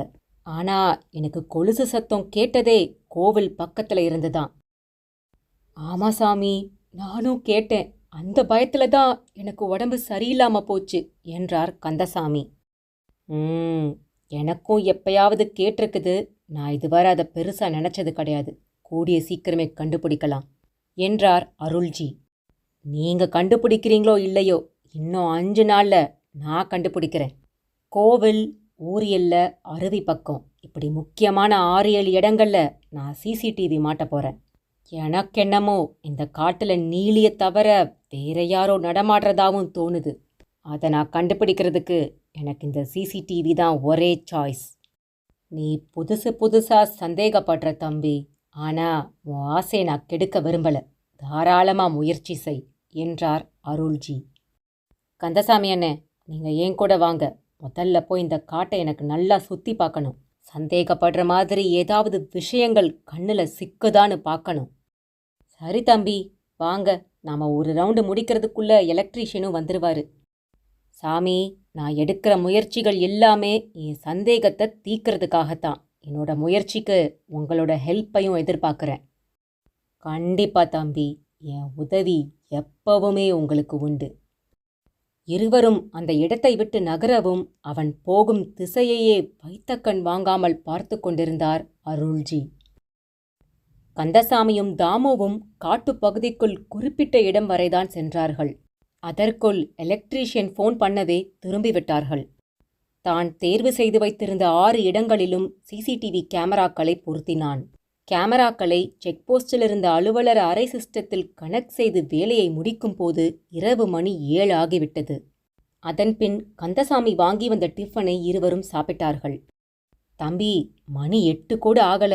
சிசிடிவியில் தெரிகிற நம்ம ஊரை ராத்திரியில் பார்க்கறதுக்கு எவ்வளோ பயமா இருக்கு பாரேன். அண்ணே, நைட்டில் நான் கண் அசந்துட்டாலும் நீங்கள் கேமராவை உன்னிப்பா பார்க்கணும். நீங்கள் தூங்கிட்டா நான் பார்க்குறேன். சரிதானண்ணே? அட போப்பா, எனக்கென்னமோ நாம தேவையில்லாத ஆணிகளை புடுங்குறோம்னு சந்தேகமாயிருக்கு. நான் பாட்டுக்கு வேலை இல்லாமல் ஜாலியாக இருந்தேன். நீ வந்து ரொம்ப கொடுமைப்படுத்துறப்பா. அண்ணே, எல்லாம் நம்ம நல்லதுக்கு தான். உண்மையை கண்டுபிடிச்சாச்சுன்னா நாமளும் ஊருக்குள்ளே போய் நிம்மதியாக இருக்கலாம். மக்களும் நிம்மதியாக இருப்பாங்க. என்ன தம்பி, திடீர்னு ஊர் மேலே இவ்வளோ அக்கறை? நீங்களே யோசிச்சு பாருங்கண்ணே. இந்த நீலமலை வனப்பகுதியில் வனக்காப்பகம் இருக்கு, அருவி இருக்கு, மலையேற்றம் பண்ணுறதுக்கு வழி இருக்கு. இப்படி சுற்றுலா பயணிகள் வந்து ரசிக்கிறதுக்கு எவ்வளோ விஷயங்கள் இருக்கு. ஆனால் இந்த பேய் பிசாசுங்கிற ஒரு பயத்தில் யாருமே உள்ள வரமாட்டேன்றாங்களே. இதனால இந்த வனத்துறைக்கும் அரசாங்கத்துக்கும் வரவேண்டிய பணமெல்லாம் தடைப்பட்டு இருக்கு. அது மட்டும் இல்லைண்ணே, நீங்க வேணும்னா வேலை பார்க்காம ப்ரமோஷன் இன்க்ரிமெண்ட் இல்லாமல் இப்படியே இருக்க நினைக்கலாம். அது என்னால் முடியாது. நான் இப்போ வர 3லேருந்து 6 மாதத்துக்கு மேலே எந்த காட்டுப்பகுதியிலும் வேலையே செஞ்சதில்லை. என் ராசி அப்படி. எங்கே அந்த மாதிரி ஒரு நிலைமை வர்றதுக்குள்ள நான் எல்லா உண்மைகளையும் கண்டுபிடிக்கணும். அதுவும் முக்கியமாக அந்த நீலியோட ஃப்ளாஷ்பேக் தெரிஞ்சுக்கிறதுல ரொம்ப ஆர்வமாக இருக்கேன். இவர்கள் இப்படி சுவாரஸ்யமாக பேசிக் கொண்டிருந்ததால் கேமராவில் பதிவான உருவத்தை கவனிக்கவில்லை. ஒரு பெண் உருவம் காட்டுக்குள் இருந்து கோவிலை நோக்கி சலங்கை சத்தத்துடன் வந்து கொண்டிருந்தது.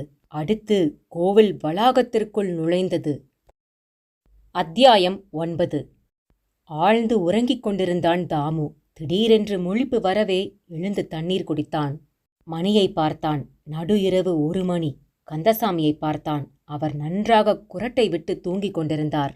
அவரை நம்பினால் வேலைக்கு ஆகாது என்று தெரிந்து கொண்டான். தூக்கமும் கலைந்துவிட்டது.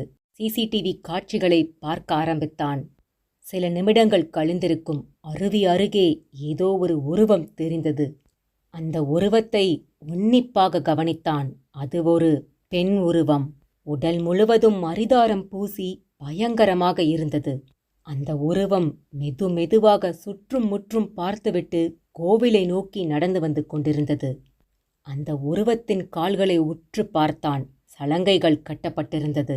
உடனே தூங்கிக் கொண்டிருந்த கந்தசாமியை எழுப்பினான். கந்தசாமியிடம் எந்த அசைவும் இல்லை. கடுப்பானவன் செக் போஸ்டை திறந்து உள்ளே கோவிலை நோக்கி வேகமாக ஓட ஆரம்பித்தான். இவன் கோவிலை நெருங்கியதும் அந்த உருவமோ அருவி பக்கமாக மெதுவாக நடந்து போய்க் கொண்டிருந்தது. யாரது? நில்லு என்று தாமு குரல் கொடுத்ததும் தான் தாமதம்.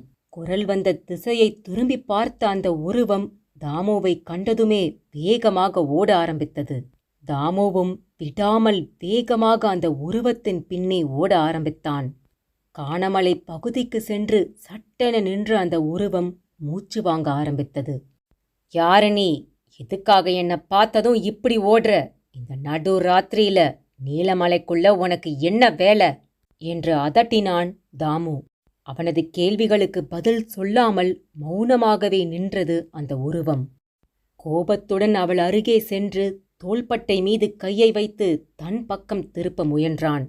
உக்கிரமாக அவனது கைகளை தட்டிவிட்டு வேகமாக திரும்பியவள் தனது வலது கையால் தாமோவின் கழுத்தை பிடித்து தூக்கினாள். ஏன் மேலையாடா கைய வைக்கிற? உக்கிரத்துடன் அந்த உருவம் கேட்டது.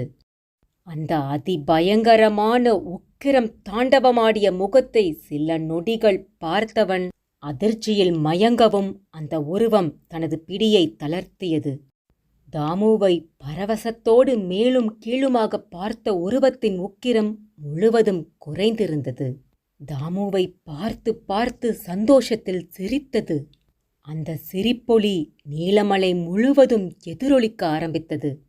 திடீரென்று தனது உடலில் ஏதோ அதிர்வலையை உணர்ந்த கந்தசாமி சட்டென எழுந்து சுற்றும் முற்றும் பார்த்தான். தாமுவை காணவில்லை. அதிர்ந்து போனான். ஐயோ கடவுளே, இவனை என்ன பண்றது? ஆர்வக்கோளர் அதிகமாகி ஊருக்குள்ளேயே போயிட்டான் போலையே. சிசிடிவியை பார்த்தார். ரிவைண்ட் செய்து பார்த்தார். அதில் தாமு ஒரு பெண்ணை பின்தொடர்ந்து சென்றது தெளிவாக தெரிந்தது. அட கடவுளே, உனக்கு எதுக்குடா இந்த தேவையில்லாத வேலை? உயிரோட இருக்கியா இல்லையானே தெரியலையே. அப்போது சட்டென அருள்ஜி நினைவுக்கு வரவே அவருக்கு போன் செய்தான். அவரும் ஒரே ரிங்கில் எடுத்துவிட்டார். சாமி, நாம எவ்வளோ சொல்லியும் தாமு காட்டுக்குள்ள போயிட்டா சாமி. அவனுக்கு என்ன ஆச்சுன்னே தெரியல. கொஞ்ச நேரத்துக்கு முந்தி உக்கிரமா காடே அதிர்ற மாதிரி செருப்பு சத்தம் கேட்டுதான் நானே எந்திரிச்சேன். யாரோ சிக்கி இருக்காங்கன்னு தான் நினைச்சேன். தாமு சிக்கி இருப்பான்னு நினைக்கலையே. எதுக்கு கந்தசாமி அவனை உள்ள விட்ட? சாமி, நான் தூங்கிட்டு இருக்கும்போது அவன் எந்திரிச்சு உள்ள போயிருக்கா சாமி. சரி, நீ உள்ள வா, அவனை போய் தேடலாம். சாமி, மணி 2 தான் ஆகுது. எனக்கு வர பயமா இருக்கு சாமி. உள்ள சிக்கி இருக்கிறது ஓன் டிபார்ட்மெண்ட்டை சேர்ந்தவன். அவனுக்கு ஏதாவது ஆச்சுன்னா நீ தான் பதில் சொல்லணும். சரி, கோவில் பக்கத்துல வந்து நில்லு, நான் தீப்பந்தத்தை எடுத்துட்டு வரேன். அரை மனதுடன் சம்மதித்த கந்தசாமி பயத்துடன் நெற்றியில் விபூதி பூசிக்கொண்டு சட்டையில் சாமி படத்தை வைத்தபடி கிளம்பினார். இருவருமே தேட ஆரம்பித்தார்கள். முதல் முறையாக இரவில் நீலமலை காட்டுக்குள் செல்வதால் கந்தசாமிக்கு உடலெல்லாம் நடுநடுங்கியது. அருள்ஜியோ பயப்பட்டவர் போலவே தெரியவில்லை. கந்தசாமிக்கு இரவு நேரத்தில் காட்டையும் மலையையும் அருவியையும் பார்ப்பது விகார உருவம் ஒன்று அவனை பயமுறுத்துவது போல் இருந்தது. கந்தசாமி, சிசிடிவியில அவன் எந்த பக்கமா போறத நீ பார்த்த? கானமலை எல்லையில சாமி. என்னது? கானமலை எல்லைக்கா? அங்க மலைஜாதி மக்கள் தானே இருக்காங்க. சாமி, எனக்கென்ன தெரியும் சாமி. நான் பாட்டுக்கு செவனேன்னு செக் போஸ்ட்ல படுத்துதான் சாமி தூங்கிட்டு இருந்தேன். அருள்ஜி கானமலை நோக்கி நடக்கத் தொடங்கினார். கந்தசாமியும் பயத்துடன் பின்தொடர்ந்தார். தூரத்தில் ஒரு உருவம் படுத்திருந்ததை இருவரும் பார்த்துவிட்டார்கள். அருள்ஜி குனிந்து அவனது கைகளை பிடித்து நாடித்துடிப்பை பார்த்தார். கந்தசாமி, உயிர் இருக்கு. இவன் ஆழ்ந்த மயக்கத்துல தான் இருக்கான். என்ன சாமி சொல்றீங்க? நீலி பேய பார்த்தும் இவன் சாகாம இருக்கானா? உண்மையிலேயே இவன் தைரியமானவன்தா சாமி. இருவருமாக சேர்ந்து தாமுவை தூக்கிக் கொண்டு அருள்ஜியின் வீட்டிற்கு போனார்கள். அங்கே கீழே படுக்க வைக்கப்பட்ட தாமுவை புரட்டி புரட்டி பார்த்தார் அருள்ஜி. என்ன சாமி, உடம்புல பேயோட கைத்தடம் ஏதாவது இருக்குதான்னு பாக்குறீங்களோ? அருள்ஜி தலையாட்டினார். சாமி, அவனோட கழுத்து பகுதியை பாருங்க, ஒரு வித்தியாசமான கைத்தடம் தெரியுது. கந்தசாமி சொன்னதும் தான் அதை கவனித்தார். அந்த கைத்தடம் சராசரி மனிதனின் கைத்தடம் போல் இல்லாமல் வித்தியாசமாக இருந்தது. கந்தசாமி, நீ கிளம்பு. இவன் கொஞ்சம் ரெஸ்ட் எடுக்கட்டும். இவன் முழிச்சதுக்கப்புறம் இவன்கிட்டயே என்ன நடந்ததுன்னு கேட்கலாம். கந்தசாமியும் கிளம்பினார். பச்சிலை தைலங்களால் அவனது நெற்றி கழுத்து பகுதியில் பத்து போட்டார் அருள்ஜி. கண்டிப்பா இவன்கிட்ட ஏதோ ஒரு சக்தி இருக்கணும். எனக்கு தெரிஞ்ச வர நீலிக்கிட்ட இருந்து தப்பிச்ச ஒரே ஆள் இவன் மட்டும்தான் என்று தனக்குள்ளே பேசிக்கொண்டார். 2.5 மணி நேரத்திற்கு பிறகு மெதுவாக கண் விழித்தான் தாமு. அத்தியாயம் 10. அருள்ஜி ஃபோன் செய்ததுமே தனது பைக்கை எடுத்துவிட்டு வந்துவிட்டார் கந்தசாமி. சாமி, நான் எப்படி இங்க வந்தேன்? நல்ல வேளை, பையன் சுயநினைவோடத்தான் இருக்கான் சாமி என்று கந்தசாமி கூறவும் அவரை முறைத்தார். தாமுவிடம் நடந்த விஷயங்களையும் சொன்னார். தாமு, காட்டுக்குள்ள நடுராத்திரி எதுக்கு தனியா போன? அங்க நடந்தது எதுவோ உனக்கு ஞாபகம் இருக்குதா? நல்லா ஞாபகம் இருக்கு சாமி. சிசிடிவியில ஒரு காட்டுவாசி பெண் உருவம் தெரிஞ்சது. எனக்கு அந்த உருவத்தை பார்த்ததும் சந்தேகம் வந்துருச்சு. இவரை எழுப்புனேன். இவர் எந்திரிக்காதனால நான் மட்டும் தனியா கிளம்பிட்டேன். அவளை துரத்திட்டும் போனேன். அவளை பிடிச்சி முகத்தை திருப்பினதுமே பேயா மாறிட்டா. அதுக்கப்புறம் என் கழுத்தை பிடிச்சி மேலே தூக்குனா. அது வரைக்கும் தான் ஞாபகம் இருக்கு. அந்த பெண் முகத்துல பார்த்த அந்த பேயோட உருவம் உனக்கு நினைவிருக்கா? ஒரு சில நொடிதான் பார்த்தேன் சாமி. கொஞ்சம் கொஞ்சம் ஞாபகம் இருக்கு. தாமு, நீ பார்த்தது அந்த நீலியோட ஆத்மாவைத்தான். ஆனா உன்னை எதுவும் பண்ணாம விட்டதுதான் ஆச்சரியமா இருக்கு. சரி, காட்டுவாசி பொண்ணை பத்தி சொன்னியே, அது நிஜம்தானா? ஆமா சாமி, அது ஒரு மலைஜாதி பொண்ணுதான். சாமி, எனக்கு ஒரு சந்தேகம். தாமு சொல்ற காட்டுவாசி பெண் ஏன் நீலமலை ஊர்க்காரங்களால ஒதுக்கி வச்ச அந்த கானமலை பொண்ணா இருக்கக்கூடாது? அப்படியே இருந்தாலும் எதுக்கு கந்தசாமி சலங்கைய கட்டிட்டு நீலமலைக்குள்ள வரணும்? இருவர் பேசுவதையும் புரியாமல் பார்த்து கொண்டிருந்தான் தாமு. கொஞ்சம் நிறுத்துறீங்களா? எனக்கும் புரிகிற மாதிரி பேசுங்க. தாமு, இந்த அமிர்தி வனச்சரகத்துக்குள்ள நீலமலை, கானமலை, ஏரிக்கோடி, நாகநதி, கல்பட்டு, கொல்லிமேடு, பிரியாம்பட்டு, கொல்லமேடு, மேதலப்பாடி, வடக்கு கொட்டாமேடு, இந்த 10 காடுகள் சார்ந்த சிற்றூர்களும் சுமார் 8 கிலோமீட்டர் சுற்றளவுக்கு இருக்கு. இது எல்லாமே நம்ம கண்ட்ரோல்குள்ள தான் வருது. ஆனா இதுல பிரச்சனையும் சர்ச்சையும் நிறைஞ்சது இந்த நீலமலை மட்டும்தான். நீலமலை முடிகிற எல்லையில கரெக்டா கானமலை எல்லை தொடங்குது. இது கொஞ்சம் மலை உச்சி பகுதி. இங்க மலைவாழ் மக்கள் தான் வம்சாவளியா வாழ்ந்துட்டு வர்றாங்க. ஏதோ முந்தி நடந்த பிரச்சனையால கானமலைக்காரங்க நீலமலை எல்லைக்குள்ள வரக்கூடாதுன்னு தடை போட்டிருக்காங்க.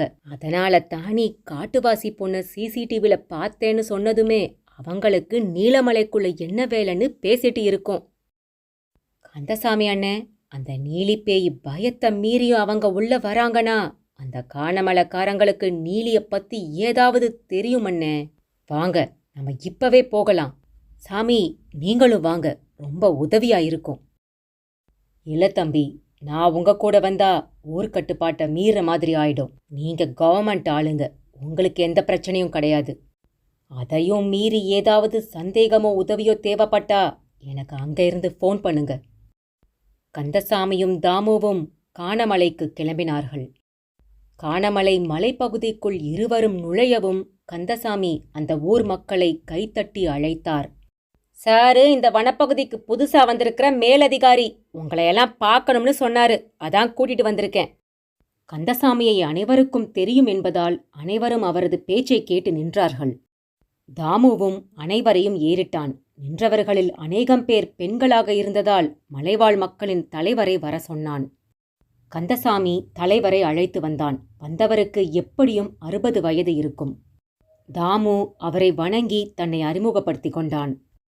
ஐயா, நேத்து நடுராத்திரி உங்க மலஜாதி பொண்ணு ஒருத்தி நீலமலையில இருக்கிற நீலியம்மன் கோவிலுக்கு வந்திருந்தா. அவ யாருங்கிறது நான் தெரிஞ்சுக்கணும். அந்த தலைவருக்கு என்ன சொல்வதென்றே தெரியவில்லை. தம்பி, வேணாங்க, அது வீண் பிரச்சனையாகும். இந்த விஷயத்தை தவிர வேற ஏதாவது கேளுங்களேன். இல்லங்க ஐயா, ஒரு பிரச்சனையும் ஆகாது. வந்தா நான் பாத்துக்கிறேன் என்றான் தாமு. சற்று யோசித்தவர் தங்களது மலைஜாதி பாஷையில் பேசினார். அவர் பேசிய பேச்சை கேட்டு கையை தூக்கியபடி அவர்களை நோக்கி வந்த இளம்பெண்ணுக்கு வயது 25 இருக்கும். அந்த பெண்ணை வைத்த கண் வாங்காமல் பார்த்து ரசித்து கொண்டிருந்தான் தாமு. தம்பி, இது என் மகதான். பேரு சரளா. அவதான் நேத்து ராத்திரி கோவிலுக்கு வந்தது. அங்கு நின்று கொண்டிருந்த மக்கள் கூட்டத்தை கலைத்தார். பிறகு, தம்பி வாங்க, வீட்டுக்குள்ள போய் பேசலாம் என்று அழைத்தார். கந்தசாமியும் தாமுவும் பின்தொடர்ந்து சென்றார்கள். வீட்டிற்குள் சென்றதும் மகளை மோர் எடுத்து வர சொல்லி கட்டளையிட்டார். தம்பி, இதை உங்ககிட்ட சொல்லக்கூடாது. இருந்தாலும் மனசு கேட்கல. ஒரு 65 வருஷத்துக்கு முந்தி வர நீலமலையில இருக்கிற நீலியம்மன் கோவிலுக்கு நாங்களும் போய் சாமி கும்பிட்டுட்டு தான் இருந்தோம். சொல்லப்போனா எங்க குலதெய்வமே அந்த நீலியம்மன் தாங்க. எங்க மலஜாதி பொண்ணும் அந்த நீலமலையில இருக்கிற ஒரு பையனும் காதலிச்சு அது ஏதோ பெரிய பிரச்சனை ஆயிடுச்சு போலங்க. அந்த பிரச்சனைக்கு முழு காரணமே எங்க மலஜாதி இனம்தானு முடிவு பண்ணி எங்களை ஊருக்குள்ள வரவிடாம தடுத்துட்டாங்க. ஆனா தம்பி, குலதெய்வமாச்சே, நல்லது கெட்டதுன்னா நாங்க நடுராத்திரியில கால சலங்கைய கட்டிட்டு போய் கும்பிட்டுட்டு வருவோம். சரி, சலங்கை எதுக்கு? அது தம்பி, ஏற்கனவே பேய் பயத்துல இருக்கிற நீலமலைக்காரங்க சலங்க சத்தத்தை கேட்டா வெளியில வரமாட்டாங்க. நாங்களும் நிம்மதியா சாமி கும்பிட்டு வரலாமேன்னு தான் இந்த ஏற்பாடு. போகும்போது கூட்டமாலாம் போறது கிடையாதுங்க. தினசரி ஒருத்தர் 2 பேருன்னு கணக்கு வச்சுதான் போவோம். அப்படி போகும்போது அடையாளம் தெரியாம இருக்கிறதுக்கு உடம்பு பூரா அரிதாரமும் பூசிக்குவோம். அது சரி, இந்த நீலி பேய பத்தி உங்களுக்கு வேற ஏதாவது தெரியுமா? எனக்கு எதுவும் தெரியாது தம்பி. இந்த கானமலையில யாரும் அதால பாதிக்கப்படல. கேக்குறேன்னு தப்பா எடுத்துக்காதீங்க. உங்க மகளுக்கு இந்த வயசுல என்ன பிரச்சனை? தனியா கோவிலுக்கு போறாங்க ராத்திரி. அது என் மகளோட சிநேகிதி ஒருத்தி கொஞ்ச நாளைக்கு முன்னாடி வீட்டை வித்துட்டு சென்னைக்கு போய் செட்டில் ஆயிட்டாங்க. அந்த வீடை நாங்க வாங்குறதா இருக்குமுங்க. அந்த வீடை போய் சுத்தம் பண்ணிட்டு வரும்போதெல்லாம் என் மகளுக்கு கெட்ட கெட்ட பேய் கனவா வருதாங்க. அதனாலதான் கோவிலுக்கு சாமி கும்பிட போகுதுங்க. ஓ, அந்த வீட்டை நான் பார்க்கலாமா? கண்டிப்பா வாங்க தம்பி. சரளா, நீயும் வாமா. அப்பா, எனக்கு பயமா இருக்குப்பா. மேடம், சும்மா வாங்க, அதான் நான் வரேன்ல. தாமு அழைத்ததும் மறுபேதும் சொல்லாமல் சரி என்றாள். வீடு பழைய கட்டிடமாக இருந்தது. உள்ளே சுவர் முழுவதும் 50-60 ஆண்டுகளுக்கு முன்னால் எடுக்கப்பட்ட புகைப்படங்களாக நிறைந்திருந்தது. சில அடுப்பங்கரை பாத்திரங்களும் ஆங்காங்கே இருந்தது. ஐயா, வீட்டை வித்தவங்க இதையெல்லாம் ஏன் எடுத்துட்டு போகல? வண்டியில இடமில்லையான் தம்பி, அதனால கொஞ்ச நாள் கழிச்சு எடுத்துக்கிறதா சொல்லியிருக்காங்க. அவங்க எடுத்த பிறகுதான் இந்த வீட்டை நான் சீரமைக்கணும். புகைப்படங்களை பார்த்து கொண்டே வந்த தாமு ஒரு போட்டோவை பார்த்ததும் அதிர்ச்சியில் சிலை போல் நின்றான். அவன் உடம்பெல்லாம் வியர்வை நீர் பெருக்கெடுத்து ஓட ஆரம்பித்தது. தம்பி, தாமு, தோள்களை பற்றி கந்தசாமி உழுக்கவே சகஜ நிலைக்கு வந்தான். ஐயா, இந்த ஒரு போட்டோவை மட்டும் நான் எடுத்துட்டு போறேனே, அவங்க வந்ததும் திருப்பி கொடுத்துடுறேன். தாமுவை புரியாமல் பார்த்தார் அந்த தலைவர். என்ன தம்பி, இத வச்சு நீங்க என்ன பண்ண போறீங்க? நேத்து ராத்திரி உங்க பொண்ணோட முகத்துல நான் பார்த்த அந்த கோர உருவம் இதோ இந்த போட்டோல இருக்காங்களே, இவங்களோட முகத்தை தான். தாமு கூறியதை கேட்டதும் அங்கிருந்த அனைவரும் உறைந்து போய் நின்றார்கள். அத்தியாயம் 11. அருள்ஜியின் வீடு. தாமு காட்டிய போட்டோவை உற்று பார்த்து கொண்டிருந்தார் அருள்ஜி. சாமி, அந்த பொண்ணோட முகத்துல நான் பார்த்த உருவம் இதோ இவங்களோடதுதான். அந்த புகைப்படத்தில் அங்காள நீலியம்மன் தோற்றம் 20-2-1930, மறைவு 30-10-1950 என எழுதியிருந்தது. அந்த பெண்ணின் கரங்களில் ஒரு மரப்பாச்சி பொம்மை இருந்தது. அதை தன் சொந்த குழந்தையைப் போல மார்போடு அணைத்திருந்தாள். அந்த பெண்ணிற்கு அருகே ஒரு ஆணும் நின்று கொண்டிருந்தார். பழைய புகைப்படம் என்பதால் அந்த ஆணின் உருவம் சரியாக தெரியவில்லை. தாமு, இந்த போட்டோல இருக்கிற இந்த பொண்ணுக்கும் இந்த போட்டோவை வச்சிருந்த குடும்பத்துக்கும் என்ன சொந்தம்னு விசாரிச்சியா? கேட்டேன் சாமி. இந்த பொண்ணும் இந்த போட்டோவை வச்சிருந்த குடும்பமும் தூரத்து சொந்தமா? என்னது, தூரத்து உறவுக்காரங்க போட்டோவை எல்லாமா நடு வீட்டில் மாட்டி வைப்பாங்க? அதுவும் இறந்து போனவங்களோட போட்டோவை? அதையும் கேட்டேன் சாமி. இந்த போட்டோ ரொம்ப ராசியானதான். இந்த போட்டோ இருந்தவரை அவங்களோட குடும்பத்துக்கு எந்த பிரச்சனையும் வரவே இல்லையாம். அதனால ஏதோ சென்டிமெண்ட்டுக்காக இந்த போட்டோவை வச்சிருந்தாங்களாம். வேற ஏதாவது தகவல்? அந்த குடும்பம் இப்ப சென்னையில செட்டில் ஆகிட்டாங்களாம் சாமி. அந்த வீடை இப்போ அந்த மலஜாதி தலைவர் தான் வாங்கியிருக்காரு. அவரோட பொண்ணு இந்த வீட்டை சுத்தம் பண்ண போகும்போதெல்லாம் கெட்ட கெட்ட கனவா வருதாம். அப்படி கனவு வரக்கூடாதுன்னு இந்த பொண்ணு நேத்து நீலியம்மன் கோவிலுக்கு வந்திருக்கா. அப்பதான் அவளோட முகத்துல நான் இந்த நீலியோட முகத்தையே பார்த்தேன் சாமி என்று சொன்ன தாமு, இரவு நேரத்தில் மலைஜாதி மக்கள் நீலமலை மக்களை திசை திருப்புவதற்காக சலங்கை கட்டி கோவிலுக்கு வந்து சாமி கும்பிடுவதையும் சொல்லிவிட்டான். அவர் அதை பெரிதாகவே எடுத்துக்கொள்ளவில்லை. அவரை பொறுத்தவரை கோவில் என்பது அனைவருக்கும் சமமானதுதான். சாமி, எனக்கு ஒரு கேள்வி. இந்த மலைஜாதி மக்களை நீலமலைக்காரங்க எதுக்கு ஒதுக்கி வச்சிருக்காங்க? அப்படி 66 வருஷத்துக்கு முன்னாடி இந்த நீலமலைக்காரங்களுக்கும் காணமலைக்காரங்களுக்கும் என்ன பிரச்சனை நடந்தது? இறந்ததுக்கு அப்புறமும் ஆத்மாவா ஊரையே சுத்தி சுத்தி வந்து வெளியூராட்களை மட்டும் பழிவாங்கிற இந்த அங்காள நீலியம்மனும், அவ தேடி அலையிற பொருளும், அவ கூட நிக்கிற இந்த ஆண் யாருங்கிற உண்மையும் எனக்கு தெரியணும். தம்பி, நீ கேட்குற இதே கேள்விகள் எனக்குள்ளேயும் இருக்கு. 60 வருஷத்துக்கு முந்தி மழை இல்லாததுனால நிறைய பேர் ஊரை காலி பண்ணிட்டு போயிட்டாங்க. நிறைய பேர் நீலி பேய்க்கு பயந்தும் ஊரை விட்டுட்டு போயிட்டாங்க. மீதி இருந்தவங்களும் அந்த நீலி பத்தி பேசுறதுக்கே பயந்தாங்க. நான் பிறந்து வளர்ந்தது இந்த ஊருனாலும் எனக்கே இன்னைக்கு வரைக்கும் எந்த தகவலும் தெரியாதே. காணமலை மக்களுக்கும் தெரியல, நீலமலையில இருக்கிறவங்களுக்கும் தெரியல என்று தனக்குள் பேசியவாறே தாமு தன் நெற்றியை பிடித்து யோசிக்கத் தொடங்கினான். அருள்ஜி மீண்டும் அந்த போட்டோவை எடுத்து உற்று பார்த்தார். இப்போது அருள்ஜியின் முகம் மலர்ச்சியானது. உடனே தாமுவை பார்த்தார். தாமு, உன் வலது கையை காட்டு. தான் அணிந்திருந்த சட்டையை சற்றே மேலே தூக்கி காட்டினான். என்ன சாமி, என்ன பாக்குறீங்க? தாமு, இந்த போட்டோவை கொஞ்சம் நல்லா ஒத்துப்பாரு. இதுல இருக்கிற இவரோட கையிலையும் அதே நங்கூரக்களும் பச்சை குத்தப்பட்டிருக்கு. தாமு ஆச்சரியத்துடன் அந்த போட்டோவை வாங்கி பார்த்தான். தாமு, அன்னைக்கு அந்த நீலிப்பே உன்னை உயிரோட விட்டதுக்கான காரணம் கூட இதே நங்கூர பச்சையா கூட இருக்கலாம். ஆமா சாமி, நீங்க சொல்றது கொஞ்சம் லாஜிக்கா தான் இருக்கு. தாமு, ஒன்னு கேட்குறேன். உன் உயிரை பணையம் வச்சு உன்னால இன்னைக்கு ஒரு நாள் மட்டும் வீட்டுக்கு முன்னாடி தீபமோ தீப்பந்தமோ ஏத்தாம நீலமலைக்குள்ள இருக்கிற அலுவலர் விடுதியில தங்க முடியுமா? எதுக்கு சாமி கேக்குறீங்க?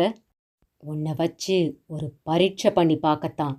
இந்த செக் போஸ்ட் அறையில் தங்குற வரைக்கும் அந்த நீலி பேய் அந்த கோவிலை தாண்டி இங்க வராது. ஆனா நீ உன் அலுவலர் விடுதியில தங்குனா நீ வெளியூர்காரன்னு அது உன்னை தேடி வரும். அப்போ நீ தீபமோ தீப்பந்தமோ ஏத்தாம வச்சிருந்தீனா அது உன் அலுவலகத்துக்குள்ளேயும் வந்துடும். அப்படி அது வந்தும் திரும்பவும் உன்னை தாக்கலேனா அதுவே நமக்கு பெரிய க்ளூ கிடைச்ச மாதிரி. சாமி, நான் இந்த விஷ பரீட்சையில துணிஞ்சு இறங்குறேன். எனக்கு ஒன்றும் ஆகாதுங்கிற நம்பிக்கையும் எனக்கு இருக்கு. ஏன்னா நீலி எனக்கு தரிசனமும் கொடுத்து இந்த ஃபோட்டோவையும் கொடுத்து எதையோ என் மூலமா சொல்ல வரதாவே நினைக்கிறேன். சரிதாமு, இன்னைக்கு 9 மணிக்கு மேல நீ மட்டும் தனியா போய் அந்த அலுவலர் விடுதியில தங்கிக்கோ. எதுவும் பிரச்சனைனா உடனே எனக்கு குரல் கொடு. என் வீடு அதுக்கு பக்கத்துல தான் இருக்கு. உனக்காக இன்னைக்கு நானும் வீட்டுக்கு முன்னாடி தீபம் ஏத்த போறதில்ல தாமு. அட பாவிகளா, பேய்கிட்ட சிக்கிறதுக்கு இவ்வளவு ஆர்வமா உங்களுக்கு என்று கந்தசாமி தனக்குத்தானே பேசிக்கொண்டான். அத்தியாயம் 12. அதிகாலை மணி 4. அருள்ஜியின் வீட்டுக்கதவு தடதடவென தட்டும் சத்தம் கேட்டது. தியானத்திலிருந்து கண் விழித்தவர் எழுந்து போய் கதவை திறந்தார். வெளியே கந்தசாமி. என்ன கந்தசாமி, இருட்ட கண்டாலே பயப்படுற ஆளாச்சே, பயம் விட்டு போச்சு போல. கிண்டல் பண்ணாதீங்க சாமி, தாமுவை தனியா அனுப்புனதுலேருந்து தூக்கமே வரல. அவனுக்கு என்னாச்சோ ஏதாச்சோங்கிற பதட்டத்துல தான் ஓடி வந்திருக்கேன். வாங்க, அவனை போய் ஒரு எட்டு பார்த்துட்டு வரலாம். உன் பதட்டம் புரியுது கந்தசாமி. ராத்திரி முழுசும் தாமு கிட்ட இருந்து எனக்கும் எந்த காலும் வரல. 1 மணி நேரத்துக்கு முன்னாடி தான் அவன் ரூமை போய் தட்டி பார்த்தேன், திறக்கல. நல்லா தூங்கிட்டு இருக்கான் போல. வேணும்னா வா, திரும்ப போய் பார்த்துட்டு வரலாம். இருவரும் தாமுவின் அறையை நோக்கி நடந்தார்கள். பல முறை தட்டிய பிறகுதான் தாமு வந்து கதவை திறந்தான். தாமுவை கண்டதும் தான் கந்தசாமிக்கு மூச்சே வந்தது. அறைக்குள் நுழைந்த அருள்ஜியோ தனது மோப்ப சக்தியால் ஏதேனும் வித்தியாசமான மனம் தெரிகிறதா என்று நுகர ஆரம்பித்தார். அறை மூலையில் அந்த போட்டோ இருந்த இடத்தில் மல்லிகை தாழம்பூவின் நறுமணத்தை உணர்ந்தார். தாமு, நீ இந்த அறைக்கு வந்தவுடனே தூங்கிட்டியா இல்ல முழிச்சிருந்தியா? முழிச்சிட்டு தான் இருந்தேன் சாமி. திடீர்னு நல்லா சிலு சிலுன்னு காத்து வந்தது. அப்படியே பூவோட வாசமும் வந்தது. அதுக்கப்புறம் என்ன நடந்ததுன்னே தெரியல. நல்லா தூங்கியிருக்கேன் போல. இப்போ நீங்க வந்து தட்டினதுக்கு அப்புறம் தான் எந்திரிக்கவே செய்கிறேன். தாமு, வந்தது பூக்களோட வாசமில்ல, நீலியோட ஆத்மா. அது வந்து உன்னை தண்டிக்கலேனா எனக்கு சில விஷயங்கள் ஊர்ஜிதமாகுது. தாமு, எப்பயாவது இந்த ஊருக்கு நீயோ அல்லது உன்னை பெத்தவங்களோ வந்திருக்காங்களா? இல்லையே. உன்னோட சொந்த ஊர் என்ன? திருவண்ணாமலை பக்கத்தில் இருக்கிற செங்கம் கிராமம். உன்னோட தாத்தா பாட்டனார் கூட அதே கிராமம்தானா? ஆமா சாமி, நாங்கள் எல்லாம் திருவண்ணாமலை மாவட்டத்துக்காரங்க தான். சரி, உன் வலது கையில் இருக்கிற அந்த நங்கூர பச்சைய உங்க குடும்பத்தில் வேற யாராவது குத்தி இருக்காங்களா? சாமி, நானும் நங்கூரத்தை பச்சை குத்தி இருக்கிறதுனால சந்தேகப்பட்டு கேள்வி மேல கேள்வியா கேட்டுட்டு இருக்கீங்கன்னு தெரியுது. தாமு, நீ அந்த நீலியோட ஆத்மாவால பாதிக்கப்படாம இருக்கிறது ஆச்சரியத்தை தருது. அந்த ஆத்மா உன்னை மட்டும் ஒன்னும் செய்யாம விட்டு வைக்குது. நீ கூட சொன்னியே அந்த ஆத்மா உன்கிட்ட எதையோ எதிர்பார்க்குதுன்னு. அதை ஊர்ஜிதப்படுத்திக்கத்தான் உன்னை அந்த அலுவலர் விடுதியில தனியா தங்க சொன்னேன். நான் நினைச்ச மாதிரியே அந்த ஆத்மா உன்னை எதுவும் செய்யல. 66 வருஷமா பேயா அலையிற ஆத்மாவோட தேடலை உன்னால மட்டும்தான் நிறைவேற்ற முடியுங்கிற நம்பிக்கையில உன்னை தேர்வு பண்ணிருக்கு. என் கணிப்பு சரியா இருந்துச்சுன்னா அந்த நீலியோட தொடர் தேடல் அந்த போட்டோல இருக்கிற அந்த ஆணா இருக்கலாம். இல்லைனா அந்த நீலியோட கையில இருக்கிற அந்த மரப்பாச்சி பொம்மையா கூட இருக்கலாம். அந்த நீலியோட முகம் கோரமா இருந்ததுன்னு சொன்னியே, அப்படின்னா அந்த நீலியோட மரணம் கொலையா கூட இருக்கலாம். அந்த கொலையாளிய கூட தேடி வரலாம். தாமு, இது உன் பரம்பரையில யாரோ செஞ்ச தவறா கூட இருக்கலாம். எல்லாமே என் அனுமானம்தான்.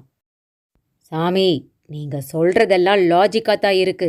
அதுக்காக என் பரம்பரைய சொல்றதெல்லாம் என்னால ஏத்துக்க முடியாது.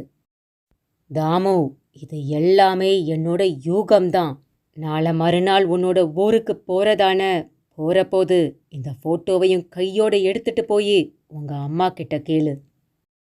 கண்டிப்பா கொண்டு போறேன் சாமி. நீங்க எங்க பரம்பரையே சந்தேகப்பட்டுட்டீங்க. இதை கொண்டு போய் என் அம்மா கிட்டையும் பாட்டி கிட்டையும் கேட்டுட்டு உங்க சந்தேகத்தை கிளியர் பண்றேன். தாமு, என்ன தப்பா நினைச்சுக்கிடாத. உன் அம்மாவையும் பாட்டியையும் பார்க்கறதுக்கு நானும் உன் கூட வர்றேன். அந்த நீலி விஷயத்தில் தான் வலுக்கட்டாயமாக வந்து சிக்கிக் கொண்டதாக உணர்ந்தான் தாமு. அத்தியாயம் 13. இருவரும் தாமுவின் வீட்டிற்கு வந்தார்கள். மகனைக் கண்ட மகிழ்ச்சியில் கோமதி வாசலுக்கே வந்து வரவேற்றாள். அருள்ஜியை பார்த்ததும், தாமு, யார் இவரு? பார்க்க சாமியார் மாதிரி இருக்காரு என்று சந்தேகத்துடன் கேட்டாள். அம்மா, இவர் நீலமலை ஊர்க்காரர் தாம்மா. நான் போனதுல இருந்து இப்ப வரைக்கும் எனக்கு நல்லா ஹெல்ப்ஃபுல்லா இருக்காரு. கோமதி அருள்ஜியை பார்த்து கையெடுத்து கும்பிட்டாள். சரிம்மா, நான் போய் பாட்டியை பார்த்துட்டு வரேன் என்றவன் அருள்ஜியையும் அழைத்து கொண்டு பாட்டியின் அறைக்குள் சென்றான். பேரனின் குரல் கேட்டதும் மெதுவாக எழுந்து நடந்து வந்து கொண்டிருந்தாள் லக்ஷ்மி பாட்டி. தாமு, எப்படியா இருக்க? நீலமலையில உனக்கு எந்த பிரச்சனையும் இல்லையே? உன்கிட்ட இருந்து ஒரு வாரமா எந்த ஒரு தகவலும் இல்லையேப்பா. நானும் அம்மாவும் பயந்தே போயிட்டோம். நான் நல்லா இருக்கேன் பாட்டி என்றவன் பாட்டியின் நெற்றியில் ஒரு முத்தமிட்டான். பிறகு பாட்டி அருள்ஜியை பார்த்து, தாமு, இது யாரு? புதுசா இருக்காரே. பாட்டி, இவர் என்னோட நீலமலையில இருக்கிறவரு. நீலமலையா? நீலமலையில நீ யாரோட பையன்பா?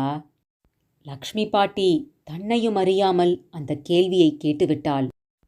தாமுவுக்கும் அருள்ஜிக்கும் இந்த கேள்வியே ஷாக் அடித்தது போல் இருந்தது. இருந்தாலும் வெளிக்காட்டிக் கொள்ளவில்லை.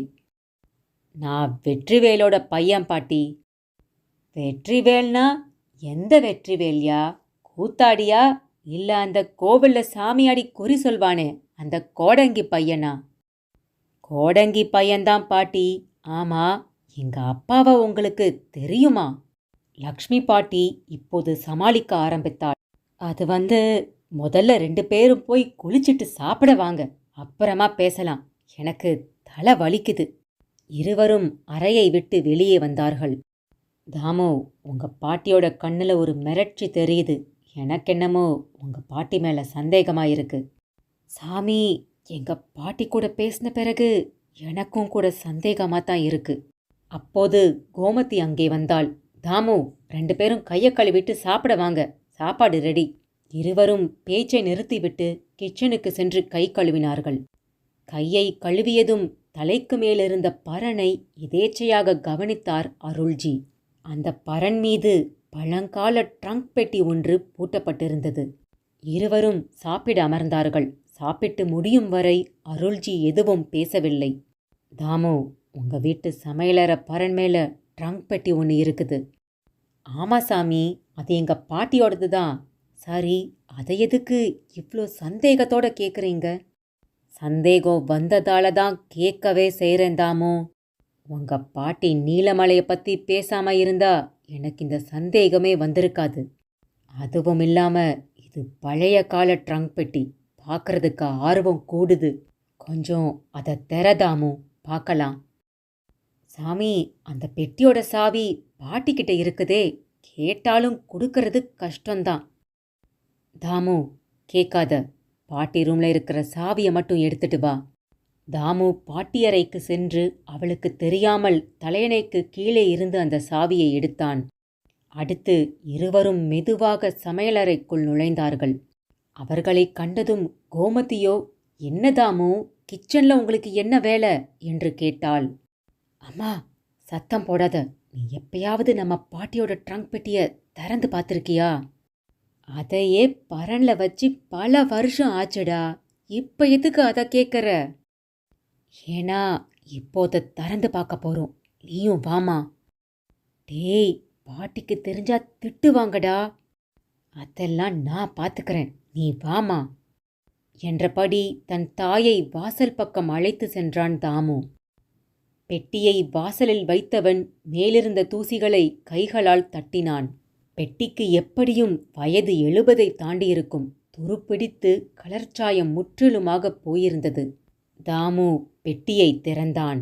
பெட்டியின் மேலே சில பல வருடத்துக்கு முந்தைய பட்டுப்புடவைகள் இருந்தன. அதையெல்லாம் ஒவ்வொன்றாக வெளியே எடுத்து வைத்தான். கடைசியாக உள்ளே இருந்தது அந்த மரப்பாச்சி பொம்மையும் ஒரு தம்பதிகள் போட்டோவும்.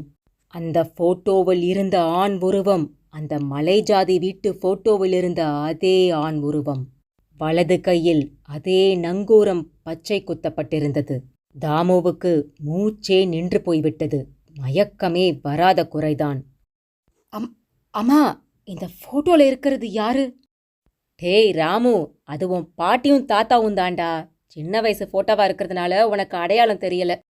அடுத்து தாமு பேச வாயை திறப்பதற்குள் அருள்ஜி முந்திக் கொண்டார். தாமு அம்மா, சாப்பிட்டதும் கொஞ்சம் காஃபி கொடுப்பேன், போட்டு தரீங்களா? சரிங்க, இதோ கொண்டு வரேன் என்று சொல்லிவிட்டு கோமதி கிச்சனுக்குள் சென்றாள். சாமி, எதுக்கு அம்மாவை அனுப்புனீங்க? அவங்க கிட்ட எல்லா விஷயத்தையும் சொல்லலாமே. காரணமாத்தான் தாமு. முதல்ல இந்த விஷயத்துல நாம 2 பேரும் தெளிவாகணும். என் யூகம் சரியா போச்சு. அந்த நீலியோட ஆத்மா தேடி அலையிறது உன்னோட தாத்தாவை தான். உன்னோட தாத்தா இன்னும் உயிரோட இருக்காரு, தன்னை தேடி வருவாருன்னு தான் ஆவியா அலைஞ்சுக்கிட்டு இருக்கா. இந்த மரப்பாச்சி பொம்மைக்காகவும் அவ காத்துக்கிட்டு இருக்கா. சாமி, என்னை மன்னிச்சுக்கோங்க. நான் இப்படியெல்லாம் இருக்கும்னு சத்தியமா எதிர்பார்க்கல. அதுக்கு நீ என்ன பண்ண முடியும் தாமு? ஆனா உன்னால அந்த கிராமத்துக்கு ஒரு விடிவு காலம் வரப்போகுது. இனி இந்த விஷயத்துல உண்மைய சொல்ல வேண்டியது உங்க பாட்டி லக்ஷ்மி தான். அத்தியாயம் 14. இருவரும் பாட்டியின் அறைக்குள் நுழைந்தார்கள். தாமுவின் கையிலிருந்த ட்ரங்க் பெட்டியை பார்த்ததுமே லக்ஷ்மி பாட்டி கோபமானாள். உடனே பேரனை திட்ட ஆரம்பித்தாள். அந்த சத்தம் கேட்டதுமே கோமதியும் தன் அம்மாவின் அறைக்குள் நுழைந்தாள். டேய் தாமு, என்னாச்சுடா? எதுக்கு பாட்டி திட்டுறாங்க? அம்மா, இந்த பெட்டியை திறந்துட்டேனா, அதுக்காகத்தான் என்னை திட்டுறாங்க. இப்போது அருள்ஜியை பார்த்து பாட்டி கத்தினாள். டேய், நீ நீலமலைக்காரன்னு சொன்னப்பவே எனக்கு சந்தேகம் வந்துடுச்சு. என் பேர மனசையும் கெடுத்துட்டியா?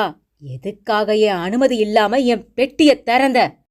இப்போது அருள்ஜி தாமுவை பார்த்து கண்ணசைக்க அதன் அர்த்தத்தை புரிந்து கொண்டவனாய் தான் நீலமலையிலிருந்து கொண்டு வந்திருந்த அந்த போட்டோவை பாட்டியிடம் காண்பித்தான்.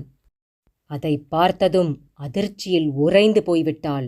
அவளையும் அறியாமல் அவளது வாய் நீலியின் பெயரை உச்சரிக்க ஆரம்பித்தது. கண்களிலிருந்து கண்ணீர் வடிய ஆரம்பித்தது. தாமு, இங்க என்னடா நடக்குது? நீ காட்டின போட்டோவை பார்த்து அம்மா எதுக்குடா அழுவுறாங்க?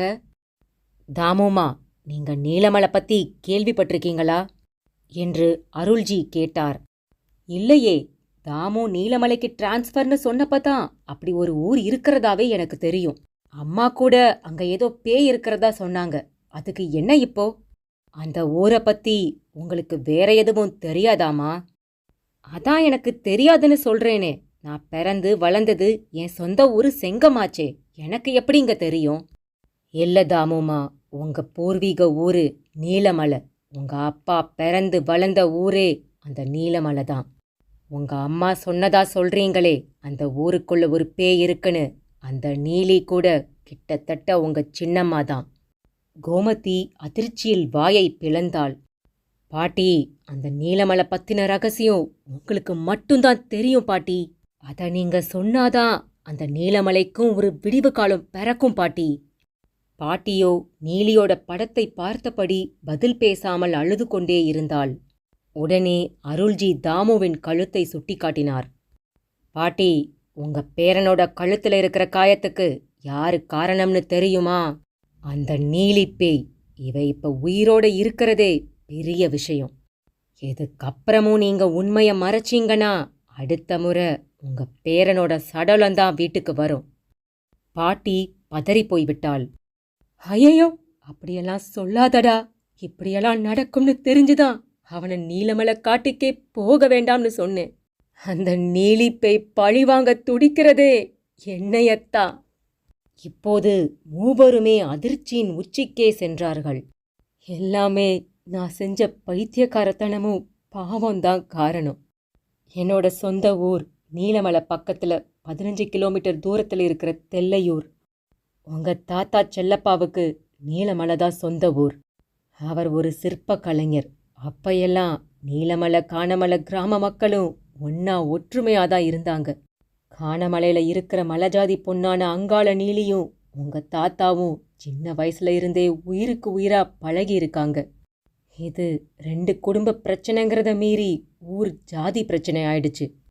உங்க தாத்தாவுக்கும் பயங்கர எதிர்ப்பு. அதனால வேற வழி இல்லாம உங்க தாத்தாவும் பெத்தவங்க ஆசைக்காக என்னை கட்டிக்கிட்டாரு. அவர் என்கிட்ட பாசமாக தான் இருந்தாரு. ஆனா நீலி கூட பழகுறதையும் நிறுத்தல. இந்த விஷயம் எனக்கு தாமதமாக தான் தெரிய வந்தது. நான் பிரசவத்துக்காக என் பெத்தவங்க வீட்டுக்கு போன சமயத்துல நீலி கூட ரகசியமா தாலி கட்டி குடும்பம் நடத்தியிருக்காரு. ஒருத்தரை ஒருத்தர் அந்யோன்யமா விரும்பி இருக்காங்க. அவளுக்கு குழந்தை பிறக்கல. அதனால உங்க தாத்தா அவளுக்காக இந்த மரப்பாச்சி பொம்மைய ஆசையா செஞ்சு பரிசா கொடுத்திருக்காரு.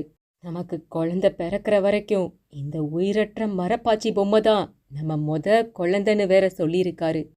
அன்னையில இருந்து இந்த மரப்பாச்சி பொம்மையையும் நெஜ குழந்தையாவே நினைச்சு தாளாட்டி சீராட்டி வந்தா.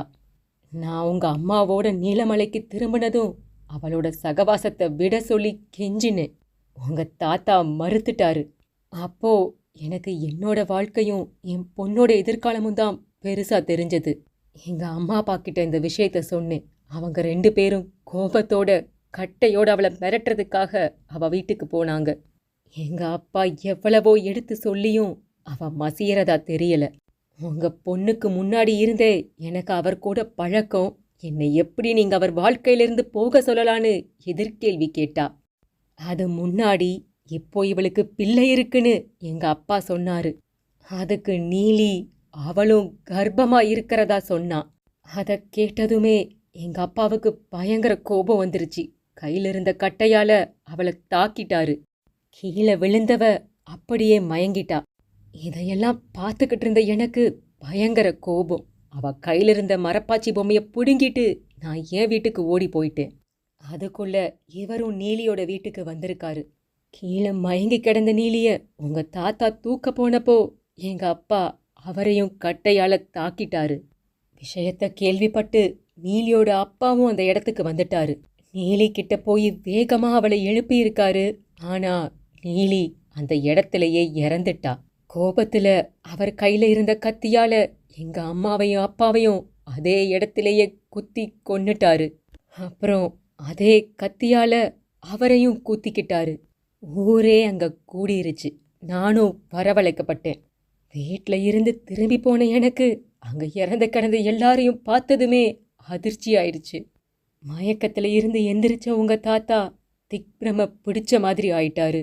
அப்போ கூட்டத்துல இருந்த பெரியவங்க நடந்த அசம்பாவிதத்தெல்லாம் பார்த்து இனி காணமல மக்களும் நீலமல மக்களும் ஒருத்தருக்கொருத்தர் பேசிக்க கூடாது, ஒருத்தர் எல்லையை தாண்டி போகக்கூடாதுன்னு உத்தரவு போட்டுட்டாங்க. இந்த எல்லா பிரச்சனைக்கு காரணமான நானும் இந்த நீலமலைக்குள்ளேயே வரக்கூடாதுன்னு ஊரை விட்டு தள்ளி வச்சுட்டாங்க. ஊரை விட்டு பெத்தவங்களோட ஆதரவும் இல்லாம நடப்பெணமான கணவரோட திருவண்ணாமலை பக்கமுள்ள செங்கம் வந்தேன். வீடு வீடா போய் வேலை பார்த்தேன். வந்த கொஞ்ச நாள்லயே உங்க தாத்தாவும் இறந்துட்டாரு. கடைசியில என் கணவரோட நானும் வாழாம அந்த நீலியும் வாழாம என் புருஷனோட உயிர் போனதுதான் மிச்சம். லக்ஷ்மி பாட்டி அழுது கொண்டே தன் ஃப்ளாஷ்பேக்கை சொல்லி முடித்தாள். அங்கே பெரும் நிசப்தம் நிலவியது. அருள்ஜி கண் கலங்கினார். பாட்டி, இந்த நீலியோட ஆத்மா இந்த 66 வருஷமா தேடி அலையிற பொக்கிஷம் என்ன தெரியுமா? இந்த மரப்பாச்சி பொம்மையும் இன்னும் தன் கணவன் உயிரோட இருப்பான், தன்னை தேடி வருவாங்கிற எதிர்பார்ப்பும் நம்பிக்கையும் தான். இதனால இந்த 66 வருஷத்துல நீலமலை காட்டுக்குள்ள எவ்வளவு அகால மரணங்கள் தெரியுமா? ஆனாலும் இந்த விஷயத்துல நாம யாரை குறை சொல்ல முடியும்? சின்ன வயசுல இருந்தே 2 பேரும் பழகுனது அவங்க குத்தமா? ஜாதி பார்த்து இவங்களை சேர்த்து வைக்காதது அந்த ஊரு செஞ்ச குத்தமா? இல்ல தன் வாழ்க்கையை காப்பாத்திக்கணும்னு இவங்க நினைச்சது ஒரு குத்தமா? சாமி, தெரிஞ்சோ தெரியாமலையோ இந்த நீலமலை பிரச்சனையில எங்க குடும்பம் ஒரு முக்கிய காரணமாயிடுச்சு. இதை கண்டிப்பா நானே போக்குறேன். இந்த மரப்பாச்சி பொம்மையை எடுத்துட்டு போய் அந்த நீலிக்கிட்ட நானே கொடுக்கறேன் என்று தாமு கூறினான். இல்ல தாமு, இது நீ செய்யக்கூடாது. உங்க பாட்டி தான் நீலமலைக்கு வந்து செய்யணும். இப்போ பாட்டி நம்ம கிட்ட அவங்க தவறுகளை ஒத்துக்கிட்ட மாதிரி அந்த நீலிக்கிட்ட சொல்லி மன்னிப்பு கேட்கணும். ஆனா சாமி, இந்த வயசுல என் பாட்டியை எப்படி நான் மலைக்கு நடுராத்திரி கூட்டிட்டு வர்றது? அதுக்கு வழி இருக்கு தாமு. ஆனா நீயும் நீலிக்கிட்ட கேட்க வேண்டிய கேள்வி ஒன்னு இருக்கு. எதுக்கு வெளியூர்காரங்கள மட்டும் கொல்லுதுங்கிற கேள்விக்கான விட நமக்கு இன்னும் கிடைக்கல. சரி சாமி, நம்ம ஏற்பாடுகளை தொடங்கலாம். தாமு, நாளை மறுநாள் உன் பாட்டி நீலியோட ஆத்மாவை நேரடியா சந்திக்க போறாங்க. துணைக்கு உங்க அம்மாவும் சரளாவும் கூட இருப்பாங்க. சாமி, சரளானா அந்த மலஜாதி பொண்ணா? அவர் ஆம் என்று தலையசைத்ததும் தாமுவிற்குள் ஒரு பரவசம். அத்தியாயம் 15. நீலியம்மன் கோவில் முன்பாக நீலமலை ஊர் மக்கள் கூடியிருந்தார்கள். அருள்ஜிதான் இந்த கூட்டத்தையே ஏற்பாடு செய்திருந்தார். தூரத்தில் கந்தசாமியும் தாமுவும் காணமலை ஊர் மக்களை ஒன்று திரட்டி கூட்டிக் கொண்டு வந்தார்கள். ஏப்பு, எதுக்கு இப்போ இந்த வனத்துறங்க ஆபீசரு ஊரை விட்டு தள்ளி வச்சவனுங்களை உள்ள கூட்டிட்டு வராங்க என்றார் கூட்டத்திலிருந்த நீலமலைக்காரர் ஒருவர். அட சும்மா இருப்பா, நாம என்ன ஊரு கட்டுப்பாட்டிலையா இருக்கோம்? பேயோட கட்டுப்பாட்டில் தானே இருக்கோம். என்ன நடக்குதுன்னு தான் பாப்போமே என்றார் இன்னொருவர். காணமலை மலைவாழ் மக்கள் நீலமலை பஞ்சாயத்து முன் வணங்கி அமைதியாக நின்றார்கள். இந்த 2 ஊர்க்காரங்களையும் இப்போ நான் இங்க அழைச்சதுக்கு ஒரு காரணம் இருக்கு என்று அருள்ஜி பேசத் தொடங்கினார். நான் சுத்தி வளைச்சு பேசாம நேரடியா விஷயத்த சொல்றேன். 66 வருஷமா நீலிக்கு பயந்துட்டு இருக்கிற இந்த நீலமலை மக்களுக்கு ஒரு விடிவு காலம் வரப்போகுது என்று ஆரம்பித்தவர் தாமு காட்டில் நீலிப்பேயை சந்தித்ததிலிருந்து அதற்கு பிறகு தாமுவின் வீட்டில் பாட்டியுடன் நடந்த உரையாடல்கள் அனைத்தையும் சுருக்கமாக சொல்லி முடித்தார். இதையெல்லாம் கேட்டதும் நம்ப முடியாத உணர்வில் திகைத்து போயிருந்தார்கள் காணமலை மக்களும் நீலமலை மக்களும். இந்த ஊருக்கு என் முன்னோர்களால வந்த பழிய நானே முன்ன இருந்து தீர்த்து வைக்கிறேன். இந்த ஊர் மக்களோட ஒவ்வொரு வீட்டிலையும் எரியிற நெருப்பு இன்னைக்கூட கடைசியா இருக்கும் என்று தாமு கூறினான். இதையெல்லாம் கேட்டுக்கொண்டிருந்த நீலமலை கிராமத்து தலைவர் ராமர் பேச ஆரம்பித்தார். தம்பி, நீ எங்க ஊர்க்காரங்கிறதுல ரொம்ப மகிழ்ச்சிப்பா. நீயே இவ்வளோ நம்பிக்கையோடும் உறுதியோடும் சொல்றப்ப நாங்களும் உனக்கு உறுதுணையா இருக்கோம்ப்பா. இன்னைக்கு ராத்திரி நாங்களும் யாருமே தூங்க போறது இல்ல. உன்னோட வெற்றிக்காக நாங்க கடவுள்கிட்ட பிரார்த்தனை பண்ண போறோம். ஊர் மக்கள் எல்லாருக்கும் இதுல சம்மதம் தானே என்று மக்களை பார்த்து கேட்கவும் அவர்களும் ஆமோதித்தார்கள். சரி தம்பி, ஆனா எதுக்கு இப்போ இந்த காணமலை மக்களை இங்க கூட்டிட்டு வந்திருக்கீங்க? ஐயா, அந்த நீலி காணமலையை சேர்ந்த மலஜாதி பொண்ணுதான். போன முறை நான் அந்த பேய பார்த்ததே காணமலை பொண்ணோட உடல்ல தான். அந்த நீலிய முழுமையா விரட்டுறதுக்கு இவங்களோட உதவியும் தேவைப்படுதுயா. எப்படிப்பா? காணமலை தலைவர் மகள் சரளாதான் எங்க பாட்டியோட நீலிய சந்திக்க போறா இல்ல, அந்த நீலியோட ஆத்மா நுழைய போறதே சரளாவோட உடம்புக்குள்ளதான். அப்படியா? இந்த நீலமலை பிரச்சனைக்காக அவங்க ஊரு பொண்ண இப்படி ஒரு விஷயத்துக்கு அனுப்புறாங்களே, பெரிய மனசுதான். ஐயா, ஆனா அவங்க சார்பா ஒரு கோரிக்கை வச்சிருக்காங்க. சொல்லுப்பா தம்பி, கண்டிப்பா நிறைவேற்றலாம். அவங்க மறுபடியும் ஊருக்குள்ளேயும் கோவிலுக்குள்ளேயும் வரணும்னு விரும்புறாங்க. அந்த தலைவர் ஊர்க்காரர்களை ஒருமுறை பார்த்துவிட்டு பேச ஆரம்பித்தார். தம்பி, நீயே கேட்டிலப்பா, இந்த ஜாதி பிரச்சனையால நீலி, அவளை பெத்தவங்க, உங்க பாட்டிய பெத்தவங்க, உங்க தாத்தா, எத்தனை மரணங்கள். இந்த விஞ்ஞான உலகத்திலையும் ஜாதி பார்க்குற அளவுக்கு நான் ஒன்றும் தற்குறி இல்லையா. இறந்து போன ஆத்மாவுக்கு பயந்துட்டு இருக்கிற நாங்க உயிரோடு இருக்கிற மனுஷங்க கிட்ட கோபத்தை காட்டுறதுல எந்த பிரயோஜனமும் இல்லை. காலங்கள் மாறும்போது நாமளும் மாத்திக்கதான் வேணும்.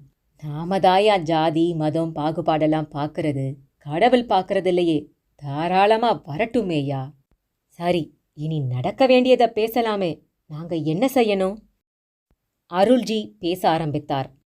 ஊர் மக்கள் எல்லாருமே வழக்கம் போல தீபமேத்திட்டு வீட்டுக்குள்ளேயே இருங்க. காணமலை மக்களும் எப்பவும் போலயே இருங்க. சரளா மட்டும் எங்க கூட இருப்பா. பிரச்சனை முடிஞ்சதுமே நாங்களே வானவேடிக்கை மூலமா அறிவிக்கிறோம். இப்போது அந்த மலைஜாதி தலைவர் பேச ஆரம்பித்தார். தம்பி, ஒரு விஷயம்.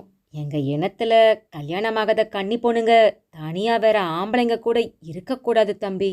அதுவும் இது போல ஒரு விஷயத்துக்கு உதவி செஞ்சது தெரிஞ்சா யாருமே கட்டிக்க மாட்டாங்க தம்பி. ஐயா, அந்த கவலை உங்களுக்கு வேண்டாம். உங்க மக சரளாவை நானே கல்யாணம் பண்ணிக்கிறேன்.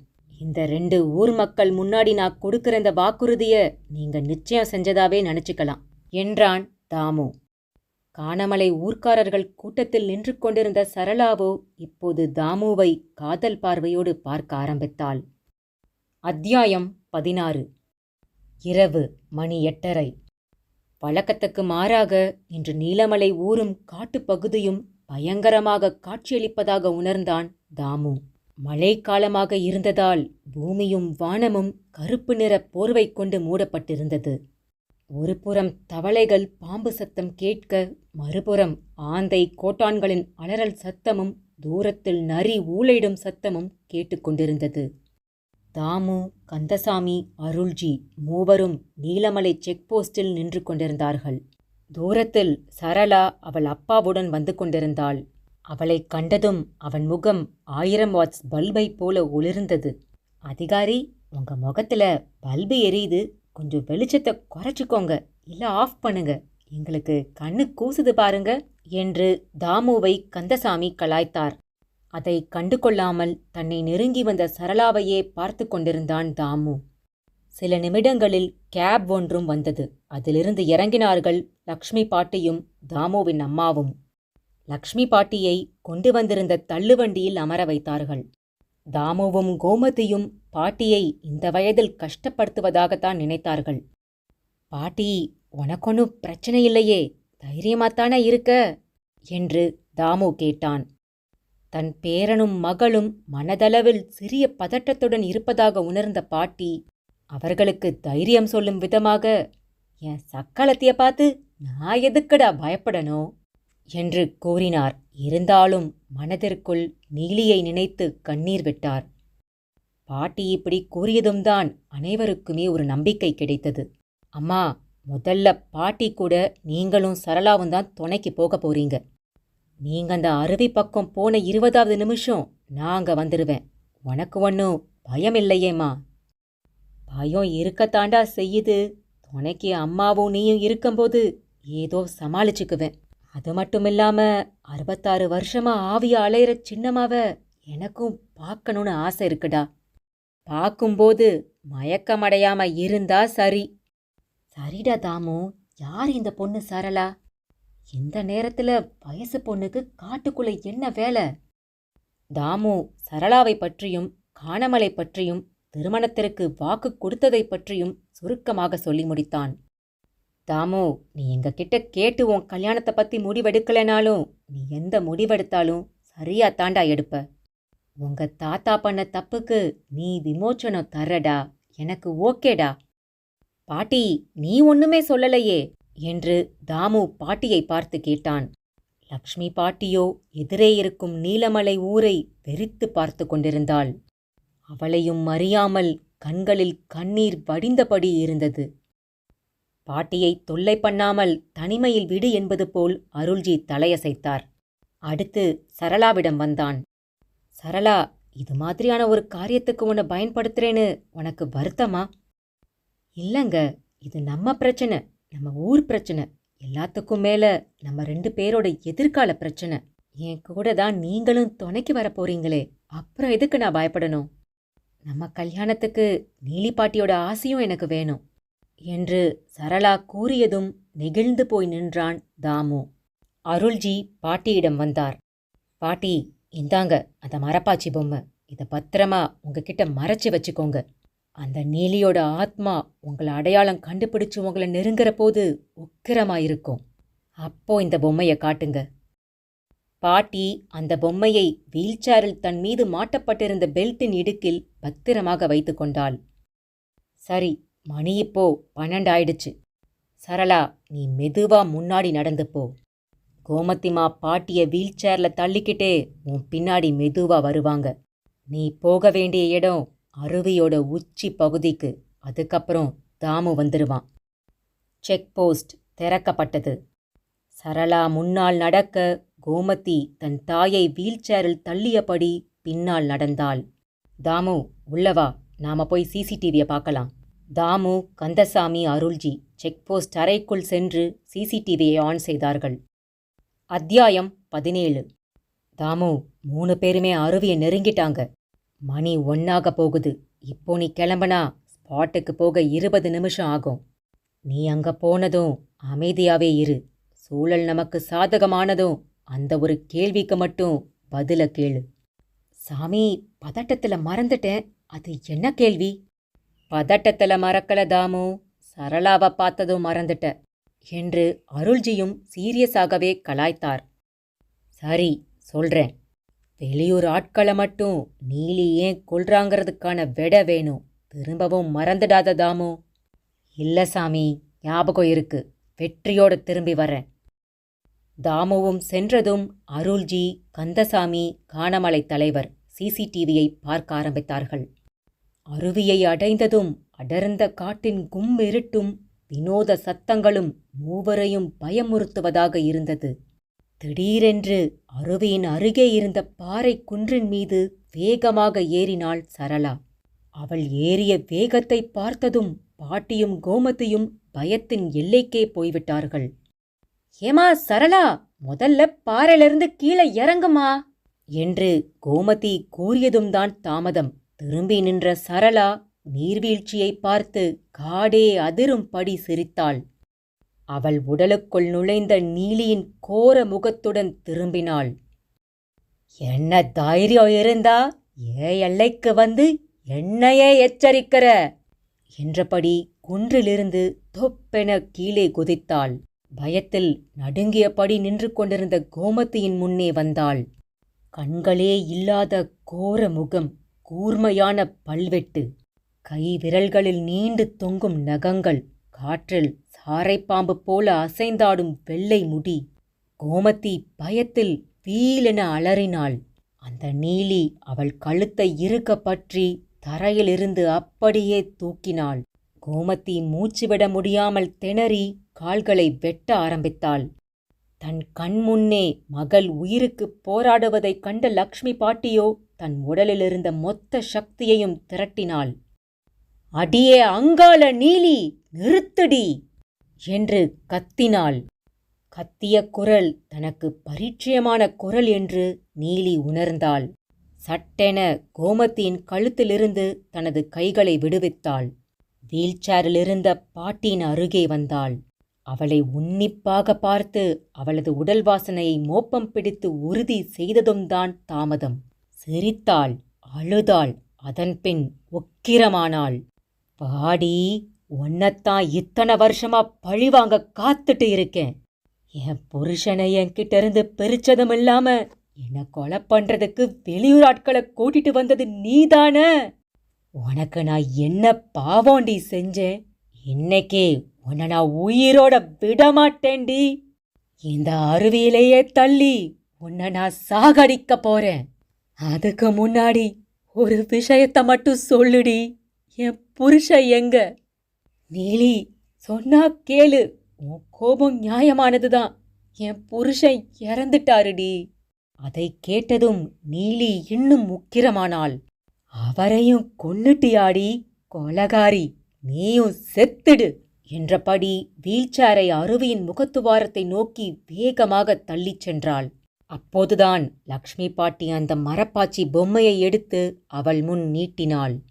அதை பார்த்த அடுத்த நொடியே நீலிக்கு உக்கிரம் குறைந்து சாந்தமாக ஆரம்பித்தது. கிட்டத்தட்ட அருவியின் விளிம்பு நிலைக்கு வந்தவள் சட்டென வண்டியை நிறுத்தினாள். பாட்டியின் கைகளிலிருந்த மரப்பாச்சி பொம்மையை பிடுங்கினாள்.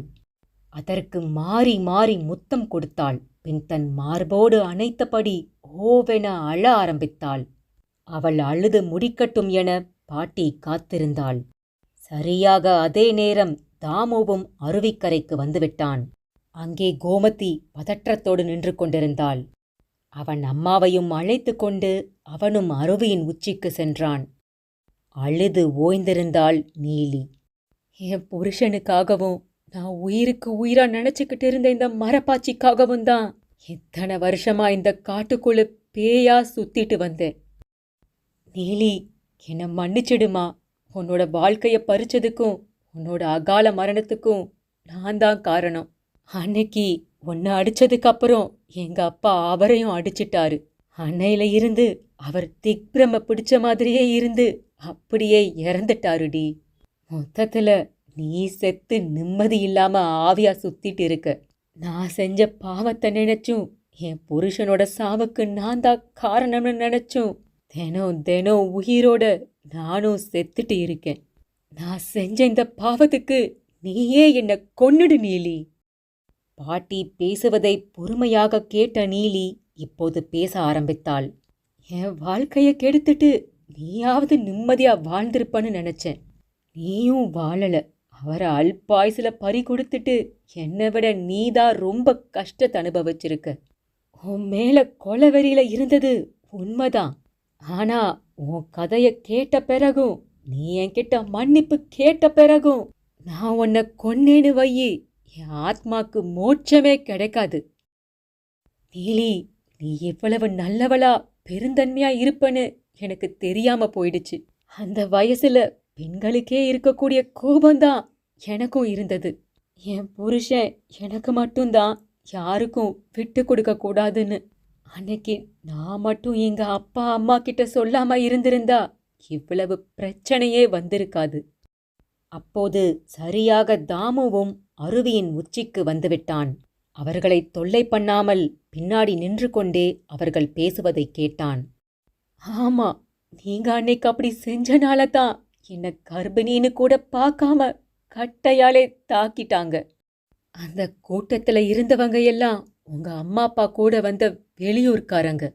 அதனால தான் ராத்திரி 9 மணிக்கு மேல நான் இந்த ஊருக்குள்ள ஆவியா வர்றபோது யாராவது வெளியூர்காரங்க வந்தா என்னதான் கொலை பண்ண வர்றாங்கன்னு அவங்கள நான் கொன்னுடுவேன். ஆனா என்னதான் இருந்தாலும் அவர் உங்களை கல்யாணம் செஞ்ச பிறகு நான் ஒதுங்கி இருக்கணும். உங்க வாழ்க்கையில சரிசமமா போட்டிக்கு வந்தது ஏன் தப்பு தான். நீங்களும் என்னை மன்னிச்சிடுங்க. நீலி இப்படி பேசியதும் பாட்டியும் கண்கலங்கினாள். வெளியூர்காரர்களை நீலி கொல்வதற்கான பதில் தாமுவிற்கு கிடைத்துவிட்டது. அமைதியாக பாட்டி என்று அழைத்தான். நீலியும் லக்ஷ்மி பாட்டியும் ஒன்று சேர திரும்பி பார்த்தார்கள். தாமுவுக்கு இப்போது நீலியின் கோரமான முகத்தை பார்த்து பயம் வரவில்லை, மாறாக பரிதாபமே வந்தது. தாமுவை பார்த்ததும் முகமலர்ச்சியானாள் நீலி. அவன் அருகே ஓடி வந்து வலது கையில் பச்சை குத்தப்பட்டிருந்த நங்கூர களத்தை தனது 2 கண்களாலும் ஒற்றிக் கொண்டாள். பேராண்டி, அன்னைக்கு மட்டும் உன் கையில இந்த பச்சைய மட்டும் பார்க்காம இருந்திருந்தா நீ என் கோபத்துக்கு இரையாயிருப்படா. உனக்கு ஆயுசு 100. நீலி பாட்டி, உங்க மேல விழுந்த தவற சரி செய்யத்தான் நானும் காணமலை பொண்ணையே கல்யாணம் செஞ்சுக்க போறேன். இனி நீலமலை காணமலை மக்களுக்கு இந்த நீலியம்மன் பொதுவான சாமிதான் என்று தாமுவும் தழுதழுக்க கூறினான். நீலி கண் கலங்கினாள். பேராண்டி, இது என்னோட எத்தனை வருஷ கனவு தெரியுமாப்பா? எங்க ஜனங்க கோவிலுக்குள்ளேயும் ஊருக்குள்ளேயும் போக முடியாததுக்கு நான் தான் காரணம்னு நினைச்சு குற்ற உணர்வோடையே இருந்தேன். இப்போதான் எனக்கு நிம்மதியாயிருக்கு. என் குழந்தையையும் பார்த்துட்டேன். இனி இந்த மரப்பாச்சி குழந்தை நான் உனக்கும் எங்க ஜாதி பொண்ணுக்கும் தர அன்பு பரிசு என்றபடி மரப்பாச்சி பொம்மையை அவனிடம் கொடுக்கவே அதை ஆசையோடு வாங்கி கொண்டான் தாமு. நான் எதிர்பார்த்த விஷயமெல்லாம் நடந்துருச்சு. இனி எனக்கு இந்த பூமியில வேலை இல்லை. நான் மனசு நிறைஞ்சு கிளம்புறேன் என்று சொல்லி முடித்ததும் சரளா மயக்கமாகி கீழே சரிந்தாள். அவள் மயக்கத்தை போக்கி தன் தோளோடு அணைத்து கொண்டான் தாமு. அடுத்து தன் மொபைலை எடுத்து அருள்ஜியிடம் தகவலை தெரிவித்தான். கந்தசாமி, எல்லாம் நல்லபடியா முடிஞ்சதுடா, போடுறா வெடிய என்று அருள்ஜி சொன்னதும் தான் தாமதம். வான வெடிகள் வானத்தையே அழகாக்கிக் கொண்டிருந்தது. நீலமலை மக்களும் காணமலை மக்களும் எல்லோரும் கையில் ஒரு விளக்கோடு அருவிக்கு வந்தார்கள். அந்த விளக்கை அருவிப்பக்கம் வைத்து வணங்கினார்கள். 66 வருஷங்கள் பேயாக உலவிய நீலி ஆத்மாவை மானசீகமாக வழியனுப்பி வைத்தார்கள். அந்த அமிர்தி வனப்பகுதி இந்த இரவிலிருந்து ஒரு புது பொலிவுடன் ஜொலிக்க ஆரம்பித்தது.